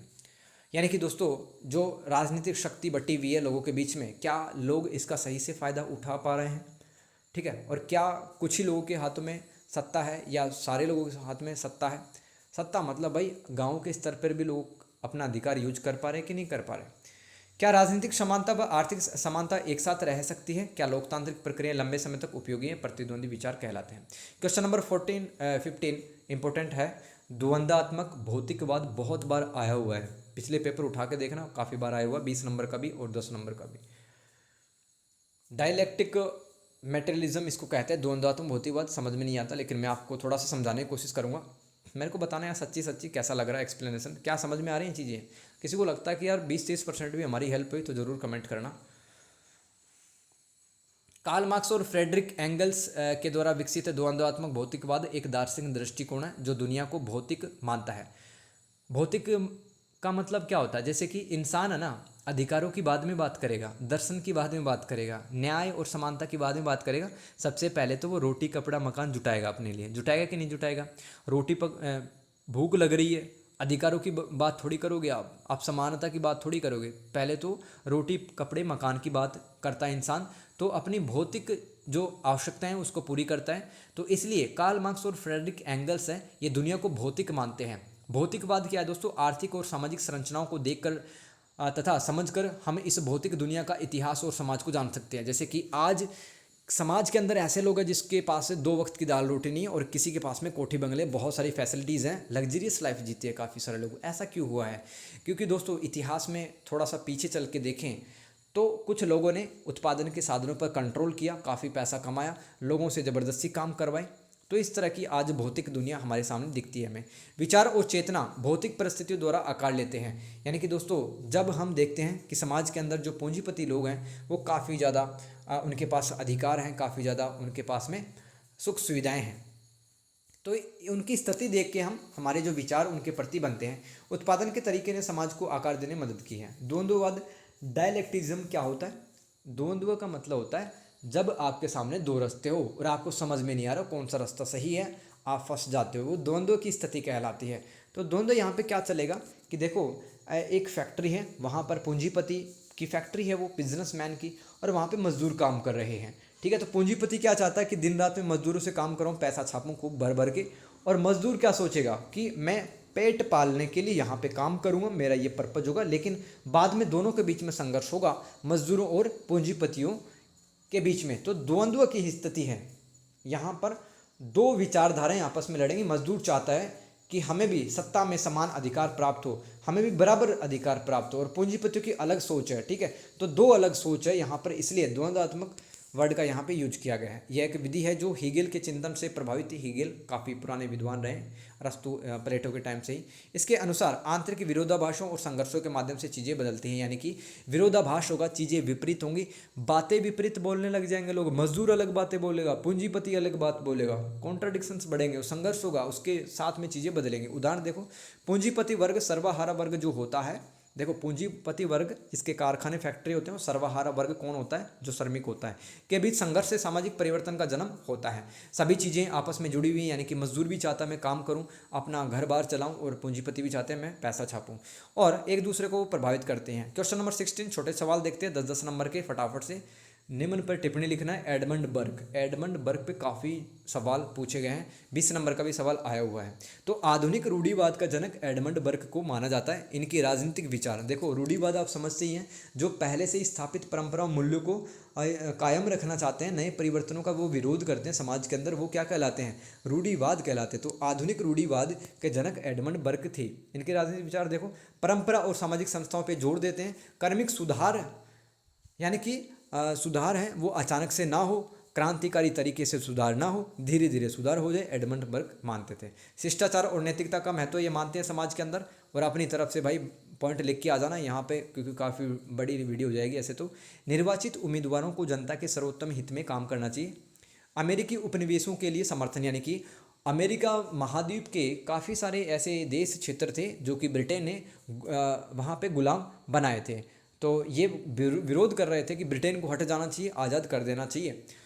आयरलैंड और इंग्लैंड में कैथोलिक एक दोस्तों क्रिश्चियनिटी का ही एक सेक्ट है, यानी कि ईसाई धर्म का एक संप्रदाय है कैथोलिक। ठीक है, उनको राजनीतिक अधिकार देने के पक्ष में थे एडमंड बर्ग। 20 नंबर का सवाल आता है, तो जो मैंने रूढ़िवाद में लिखाई हैं चीज़ें, उन्हीं को यहाँ पे लिख के आ जाना आप। ठीक है, समझ में आ गया। ऐतिहासिक भौतिकवाद हिस्टोरिकल मटेरियलिज्म क्या दोस्तों पढ़ते हैं। कार्ल मार्क्स व फ्रेडरिक एंजल्स ने इस सिद्धांत को बताया था। भौतिक परिस्थितियाँ क्या होती है? आर्थिक कारक और प्रौद्योगिकी, ये भौतिक परिस्थितियाँ होती हैं, यही समाज को आकार देती है। यानी कि जिसके पास पैसा होगा, जिसके पास में टेक्नोलॉजी अच्छी होगी, उसके पास में उत्पादन के साधन होंगे, चीज़ों का प्रोडक्शन करेगा, फैक्ट्री कारखाने में वस्तुओं को बनाएगा, मजदूरों से काम करवाएगा, उनका शोषण करेगा। इतिहास में अगर ऐसा हुआ है तो यही ऐतिहासिक भौतिकवाद है। सरकार, कानून, धर्म आर्थिक आधार से उत्पन्न होती हैं। यानी कि दोस्तों ये जो सरकार है, कानून है, धर्म है, ये किसके हिसाब से चलते हैं? ये बिजनेसमैन के हिसाब से चलते हैं। उनको फ़ायदा पहुंचाने के लिए सरकार, कानून, धर्म काम करता है। ये आर्थिक आधार से आप समझ सकते हैं, और उसी के द्वारा आकार लेती हैं। यह संघर्ष से सामाजिक और राजनीतिक क्रांतियों को जन्म दे सकता है, जिसमें पूंजीपति और मजदूर वर्ग आपस में भिड़ेंगे, टकराहट होगी। समाज विकास के विभिन्न, देखो समाज है वो विकास के विभिन्न चरणों से होकर गुजरता है, जिसमें से प्रत्येक की विशेषता उत्पादन की एक विशेष विधा होती है। मैं आपको बताऊं इसका मतलब, ठीक है, काफ़ी कुछ सीख गए हो गए यार। चलो मैं बताता हूँ। आज से अगर मैं बात करूँ 1000 साल पहले, तो मालिक और गुलाम था। क्या था? मास्टर एंड स्लेव था। मालिक गुलामों से काम करवाता था। उसके बाद में सामंतवाद आया, जिसके अंदर एक सामंत होता था, जिसकी ज़मीन होती थी, वो एक किसान से काम करवाता था, किसान का शोषण करता था। उसके बाद में दोस्तों आधुनिक दुनिया, जो आज की दुनिया है, उसमें क्या चल रहा है? पूंजीपति और सर्वहारा वर्ग, यानी कि पूंजीपति और मजदूरों के बीच में संघर्ष हो रहा है। तो प्रत्येक चरण की अपनी विशेषताएं रही है। नागरिकता पे आपको लिखना, सिटीजनशिप क्या होती है? नागरिकता को किसी राज्य या राष्ट्र का कानूनी सदस्य होने की स्थिति के रूप में परिभाषित किया जा सकता है, जैसे कि आप भारत के कानूनी सदस्य हो, ठीक है। और इसमें और भी लिख सकते हो, पॉइंट मैंने लिख दिए, आप बढ़ा चढ़ा के लिख देना। नागरिकता में कानूनी स्थिति, यानी कि किसी देश के आप नागरिक होते हो ना, तो आपको वहाँ पे स्वतंत्रता मिलती है, समानता मिलती है, न्याय मिलता है वहाँ पर, है ना। और वहाँ पर आपकी समस्या को सुलझाने के लिए एक निवारण तंत्र भी बनाया जाता है, ठीक है। आगे बढ़ने के खूब अवसर आपको मिलेंगे और आप अपने विवाद हैं वो न्यायालय में जाके सोल्व कर सकते हैं। कानूनी स्थिति में ये सब लिख सकते हो। मत देने का अधिकार भी इसमें लिख सकते हो। राजनीतिक समुदाय, यानी कि अगर आप पार्टी बनाना चाहें तो आप पार्टी बना सकते हैं, क्योंकि भारत के नागरिक हैं आप। राजनीतिक संगठन भी बना सकते हैं, या फिर सरकारों पर दबाव भी डाल सकते हैं किसी कानूनी सुधार के लिए। अधिकार और जिम्मेदारियां, देखो हमारे पास में मौलिक अधिकार है, जैसे कि स्वतंत्रता का, समानता का, ठीक है, और धर्म के प्रचार प्रसार का, राइट, कोई भी संस्था संगठन बनाने का ये अधिकार है। और जिम्मेदारी हमारी क्या है? हमें इन्वायरमेंट की प्रोटेक्शन करनी है, हमें झील, वन, नदियों, इनको सबको बचाना है, हमारी जिम्मेदारी है मौलिक कर्तव्य में। कानूनी ढांचे से संबंधित, यानी कि दोस्तों अगर किसी से हमने एग्रीमेंट किया है, समझौता किया है, तो अगर उस समझौते में कोई भी दिक्कत होती है तो न्यायालय की शरण में हम जा सकते हैं। नागरिकता में आप लिख सकते हो। क्वेश्चन नंबर इसी में 4th, राजनीतिक भागीदारी को प्रभावित करने वाले कारक कौन से? कारक यानी कि फैक्टर पॉलिटिकल पार्टिसिपेशन को क्या इफेक्ट करते हैं, ठीक है, कौन से फैक्टर? तो राजनीतिक भागीदारी क्या होती है दोस्तों? जैसे कि मैं आपको बताऊं कि सरकार मान लो कृषि कानून लेके आ रही है, ठीक है, किसानों के लिए कृषि कानून लेके आ रही है, तो अखबार के माध्यम से, सोशल मीडिया के माध्यम से सरकार है पूछ रही है कि किसानों के लिए कैसा कानून बनाया जाए, आप अपने विचार रखें। तो आप अगर सरकार को बताते हो, विधायकों वगैरह को, नेताओं को बताते हैं, आप फ़ोन करके, ईमेल करके, या फिर सोशल मीडिया पे ही बताते हैं, तो आप क्या कर रहे हो? राजनीति में भागीदारी तो कर रहे हो। समझ में आ गया? तो इसको प्रभावित कौन कौन सी चीज़ें कर सकती है? सामाजिक पूंजी, यानी कि समाज के अंदर जो लोग हैं ना, अगर उनके बीच में अच्छे संबंध नहीं है, काफ़ी ज़्यादा नफरतें भरी हुई हैं, तो उनकी राजनीतिक भागीदारी कम हो जाएगी। अगर सरकार उनसे कोई सवाल जवाब पूछती है तो उनको कोई मतलब नहीं रहता, क्योंकि पहले से ही समाज में काफ़ी ज़्यादा हिंसा हो रखी है। सामाजिक पहचान, लिंग, जाति, नस्ल, ठीक है। अब इसके आधार पर भी राजनीतिक भागीदारी सीमित हो सकती है, कम हो सकती है। जैसे कि गांव के अंदर दोस्तों एक सड़क बननी है, और सरकार के दिल्ली से काफ़ी बड़े अधिकारी उस गांव में आए हुए हैं। वहां पर ऊंची जाति के लोग ही सिर्फ उस सभा में शामिल हुए हैं, है ना, और महिलाओं को शामिल नहीं किया गया। तो लिंग के आधार पर, जाति के आधार पर, नस्ल के आधार पर राजनीतिक भागीदारी कम हो जाती है। शिक्षा व ज्ञान, भाई जिसको ज्ञान नहीं है, जिसको शिक्षा नहीं है, वो अपना विचार कैसे रख पाएगा? बेटर विचार। और गरीबी, राजनीतिक रुचि, यानी कि किसी का पॉलिटिकल में इंटरेस्ट नहीं है, अरे मेरे को क्या करना पॉलिटिक्स से, मेरे को क्या करना नेता से, है ना, ऐसी बातें करते हैं ना कुछ लोग, तो उनकी राजनीतिक भागीदारी सीमित हो जाती है, नहीं के बराबर होती है। आयु, यानी कि अलग अलग आयु के लोग हैं, अलग अलग राजनीतिक सोच रखते हैं, ठीक है, और सरकारों को उसी हिसाब से वो सुझाव देते हैं। लिंग, यानी कि महिलाएं, है ना, ट्रांसजेंडर और पुरुष, वो अपने हिसाब से सरकारों को सलाह मशविरा देते हैं किसी कानून के लिए। सूचना तक पहुँच, अब किसी गांव में इंटरनेट नहीं है, तो मान लो फेसबुक पे पोस्ट कर भी दिया, ट्विटर पे पोस्ट कर भी दिया सरकार ने कि हम ये कानून लाने वाले हैं, तो उस गांव में लोगों को कैसे पता लगेगा? तो सूचना तक पहुंची नहीं है लोगों की, और इसलिए राजनीतिक भागीदारी कम हो जाएगी। व्यक्तिगत अनुभव, तो एक इंसान है, वो सोचता है कि यार मैं क्या करूँगा, सरकार को सलाह वगैरह दे करके मेरा कोई लेना नहीं देना नहीं है, व्यक्तिगत अनुभव के कारण प्रभावित होती है। राज्य क्या है? ये सवाल देखें। यह एक राजनीतिक इकाई, पॉलिटिकल यूनिट होती है, स्टेट, जिसके पास एक निश्चित क्षेत्र, जनसंख्या, सरकार और संप्रभुता होती है। जैसे कि जो संप्रभुता क्या होती है? सोवरेंटी, इंग्लिश में कहते हैं। जैसे कि भारत आज संप्रभु, यानी कि बिना किसी के दबाव में आए हुए हम स्वतंत्र निर्णय लेते हैं, संप्रभु देश हैं। तो राज्य की क्या क्या विशेषता है? किस इलाके को हम राज्य कहेंगे? देखो उसके पास एक निश्चित इलाका होना चाहिए। एक इलाका क्या होता है या क्षेत्र क्या होता है? एक राज्य एक विशिष्ट भौगोलिक क्षेत्र पर स्थित होता है। जैसे कि हम कहाँ पे बसे हुए हैं? अरब सागर और बंगाली खाड़ी के बीचों बीच हिंद महासागर में बसे हुए ना, तो हमारी एक फिक्स ज्योग्राफिकल स्थिति है कि जिसकी सीमाएं निर्धारित होती हैं। जनसंख्या होनी चाहिए उस क्षेत्र की, वे जनसंख्या क्या होती है, वे लोग जो उस निश्चित इलाके में रहते हैं। सरकार भी होनी चाहिए वहाँ पर। देखो सरकार क्या होती है, एक राजनीतिक संगठन होता है, राज्य में एक राजनीतिक संगठन होता है जो जनता पर शासन करता है और उसकी तरफ से निर्णय लेता है। संप्रभुता भी होनी चाहिए, तभी तो कहेंगे कि वहाँ पर एक राज्य बना हुआ है। संप्रभुता क्या होती है, इसका अर्थ राज्य की सर्वोच्च सत्ता और बाह्य नियंत्रण से स्वतंत्रता है। यानी कि दोस्तों आज भारत संप्रभुता राष्ट्र है। क्यों? क्योंकि हम ना तो इंग्लैंड, ना अमेरिका, ना चाइना, किसी भी देश के दबाव में नहीं आते। हम अपने जो डिसीज़न है वो इंडिपेंडेंटली लेते हैं। जैसे कि घर के अंदर आपको जो डिसीज़न लेना है आप खुद ही लेते हो डिसीज़न, आप प्रभावित होते नहीं हो, तो आप क्या हो, संप्रभु इंसान हो। ठीक है, समझ में आ गया। यूटोपियन और वैज्ञानिक समाजवाद क्या है, मैं आपको बता देता हूँ। यूटोपियन समाजवादियों का मानना था, ये कुछ अनोखे सवाल हैं भाई, अनोखे सवाल मेरे को इंक्लूड करना पड़ेगा क्योंकि पेपर के अंदर कुछ भी पूछ दिया जाता काफ़ी बार। यूटोपियन समाजवादियों का मानना था कि आदर्श समुदायों, जिसको अपन यूटोपिया कहते हैं, आइडियल कम्युनिटी को, समुदाय यानी कि समाज, जो भी आदर्श समुदाय हैं जिसको अपन यूटोपिया कह रहे हैं, की रचना करके तथा उनकी सफलता का प्रदर्शन करके एक बेहतर समाज का निर्माण किया जा सकता है, जिससे दूसरों को भी इसी प्रकार के मॉडल अपनाने के लिए प्रेरणा मिले। इस प्रकार के समुदायों में साझा संसाधन व सहकारी उत्पादन, यानी कि सरकार की सहायता से जो उत्पादन किया जाता है प्राइवेट सेक्टर के द्वारा, कुछ लोगों के द्वारा, वो सहकारी उत्पादन होता है, शामिल होता है। उदाहरण अमेरिका व यूरोप में बनाए गए समुदाय। क्या होता है यूटोपियन समाजवादी, क्या होता है यूटोपियन समाज, क्या होता है कि मान लो आपकी बेहतर सोच है, आप चाहते हो कि मेरे को एक ऐसा समाज बनाना है, एक ऐसा समुदाय बनाना जहाँ पर सभी को अधिकार हो, आज़ादी हो, सभी को रोजगार मिले। तो आप क्या करोगे, किसी दूसरे देश में चले जाओगे, ठीक है, और वहाँ पे कुछ ऐसे गांव बनाओगे जहाँ पर सभी को सभी प्रकार की व्यवस्थाएं, सुविधाएं, अधिकार आप देने की कोशिश करो। तो क्या बना रहे हो आप, यूटोपियन समाज बना रहे हो। जैसे कि दोस्तों यूरोप और अमेरिका के अंदर ऐसे काफ़ी सारे समुदाय बनाए गए थे और उन समुदायों को बना करके आप दुनिया को दिखाएंगे कि आप मेरे द्वारा बनाए गए जो समुदाय हैं इनसे कुछ सीखो। वैज्ञानिक समाजवाद क्या है, साइंटिफिक सोशलिज्म, यह इतिहास की भौतिकवादी अवधारणा पर जोर देता है। यानी कि ये वही बातें बताता है जो कि कार्ल मार्क्स और फ्रेडरिक एंगल्स बताते हैं। यानी कि समाज के अंदर वर्ग संघर्ष चलता है और आर्थिक संरचनाएं और वर्ग संघर्ष सामाजिक परिवर्तन के प्राथमिक चालक हैं। यानी कि दोस्तों एक ऐसा समय आएगा जहाँ पर पूंजीपतियों के पास काफ़ी ज़्यादा पैसा हो जाएगा और जो मजदूर हैं फिर वो परेशान होकर उनसे संघर्ष करेंगे, उनकी सत्ता को उखाड़ फेंकेंगे। ये सब लिख सकते हो वैज्ञानिक समाजवादी। इसमें श्रम के शोषण का विश्लेषण किया जाता है और समाज की समस्याओं को हल किया जाता है। तो मार्क्सवाद के ही पॉइंट लिख सकते हो, वैज्ञानिक समाजवाद में भी आगे लिखते हैं। विकासवादी और क्रांतिवादी समाजवाद क्या है दोस्तों, ये बता देता हूँ। विकासवादी समाजवाद क्या है, आया हुआ सवाल है 20 नंबर में या 10 नंबर में भी आ सकता है। मार्क्सवाद चैप्टर नंबर शायद 4 ही है, उसमें से लिया है मैंने। विकासवादी समाजवाद क्या है, समाजवाद को मौजूदा राजनीतिक और आर्थिक संरचनाओं में क्रमिक सुधारों के माध्यम से प्राप्त किया जाता है। समाजवाद क्या होता है, एक ऐसी व्यवस्था दोस्तों जहाँ पर संसाधनों का बराबर तरीके से बंटवारा हो, यानी कि गरीब को भी उतने ही रिसोर्सेज संसाधन दिए जाएँ जितने कि अमीरों को दिए जा रहे हैं।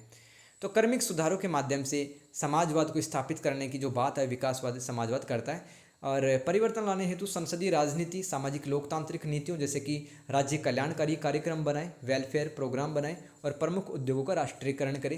राष्ट्रीयकरण का मतलब होता है सरकार कुछ उद्योगों को, जैसे कि परमाणु ऊर्जा उद्योग है, रक्षा उद्योग है, ठीक है, इनको अपने कंट्रोल में ले ले, इनको प्राइवेट फील्ड में ना जाने दिया जाए। और श्रमिक आंदोलन में भागीदारी पर जोर दिया जाता है। प्रमुख विद्वान कौन से थे विकासवादी समाजवाद के, प्रमुख विद्वान एडवर्ड बर्नस्टीन। क्रांतिकारी समाजवाद क्या है दोस्तों, पूंजीवादी स्वाभाविक रूप से शोषक है, यानी कि जो कैपिटलिस्ट सोच है ना दोस्तों वही तो शोषण करती है सबका। ये कौन कह रहा है, क्रांतिकारी समाजवाद कह रहा है। तो और इसमें सुधार नहीं किया जा सकता है पूंजीवादी व्यवस्था में, इसलिए इस व्यवस्था को उखाड़ फेंकना है, जड़ से उखाड़ फेंकना है। और समाजवादी व्यवस्था को स्थापित करने के लिए क्रांति करने की आवश्यकता होगी। लोगों को अब अपने घरों से निकलने की आवश्यकता है, सरकार का विरोध करने की आवश्यकता है, पूंजीपतियों को उखाड़ फेंकने की आवश्यकता है। इससे मतलब कौन कौन सी विधियों का उपयोग कर सकते हैं, लोग संघर्ष कर सकते हैं, सत्ता में बैठे लोगों का सशस्त्र विरोध कर सकते हैं, यानी कि हथियार उठा करके पहुंच जाए पूंजीपतियों के सामने कि आपने हमारे अधिकार छीने, आपने हमें समाज की मुख्य विकास धारा में नहीं आने दिया। इसके प्रमुख विद्वान थे कार्ल मार्क्स और फ्रेडरिक एंगल्स। ये क्रांतिकारी समाजवाद कहलाता है, ठीक है, रिवोल्यूशनरी समाजवाद, और इसको इवोल्यूशनरी समाजवाद कहते हैं, विकासवादी समाजवाद को, ठीक है। तो दोस्तों कैसा लगा, काफ़ी टाइम लगा, मेहनत लगा और मेरे को लिखना, देखो आप कितने पेज लिखे हैं मैंने खुद देख लूँ, 33 पेज लिखे हैं, ठीक है। लेकिन पेपर पास होना चाहिए, ये हमारा पर्पस था दोस्तों, और ये हमारा जो मिशन है ये सक्सेसफुल होगा। आई होप दोस्तों ये मेहनत आपको पसंद आई होगी। सपोर्ट कर सकते हैं मुझे इसी तरह से आप, ठीक है। और किसी को अगर सेकेंड ईयर के अंदर पढ़ना तो भाई आ सकता है, हैंड रिटन नोट से मैं पढ़ाऊँ, कभी भी किताब और स्लाइड वगैरह से नहीं पढ़ाना मैं पसंद करता हूँ, ठीक है। तो पेपर देने के बाद में इस वीडियो के नीचे आप कमेंट ज़रूर करना आपका पेपर कैसा हुआ। आई होप बहुत अच्छा जाने वाला है, इस वीडियो को 5 बार देख लेना, ठीक है। थैंक यू सो मच, अपना ख्याल रखिए और इस वीडियो को बार बार देखते रहें। और किसी को अगर नीड है तो दोस्तों इस वीडियो को आप उसके साथ में शेयर कर सकते हो, ठीक है। तो ये था जून 2025 के लिए जो गेस पेपर हमने देखा है, ठीक है। राजनीतिक सिद्धांत की समझ 100 नंबर का पेपर आएगा, पास होने के लिए 35 नंबर चाहिए। तो मैंने जो सवाल लिखे हैं ना काफ़ी इंपॉर्टेंट मुझे लगे, और पिछले सवालों में कुछ ऐसे ही सवाल हैं वो आए हुए हैं, आपने देखा भी होगा। तो अपना ख्याल रखिए, खुश रहिए, अच्छा ही होगा। Thank you and good bye.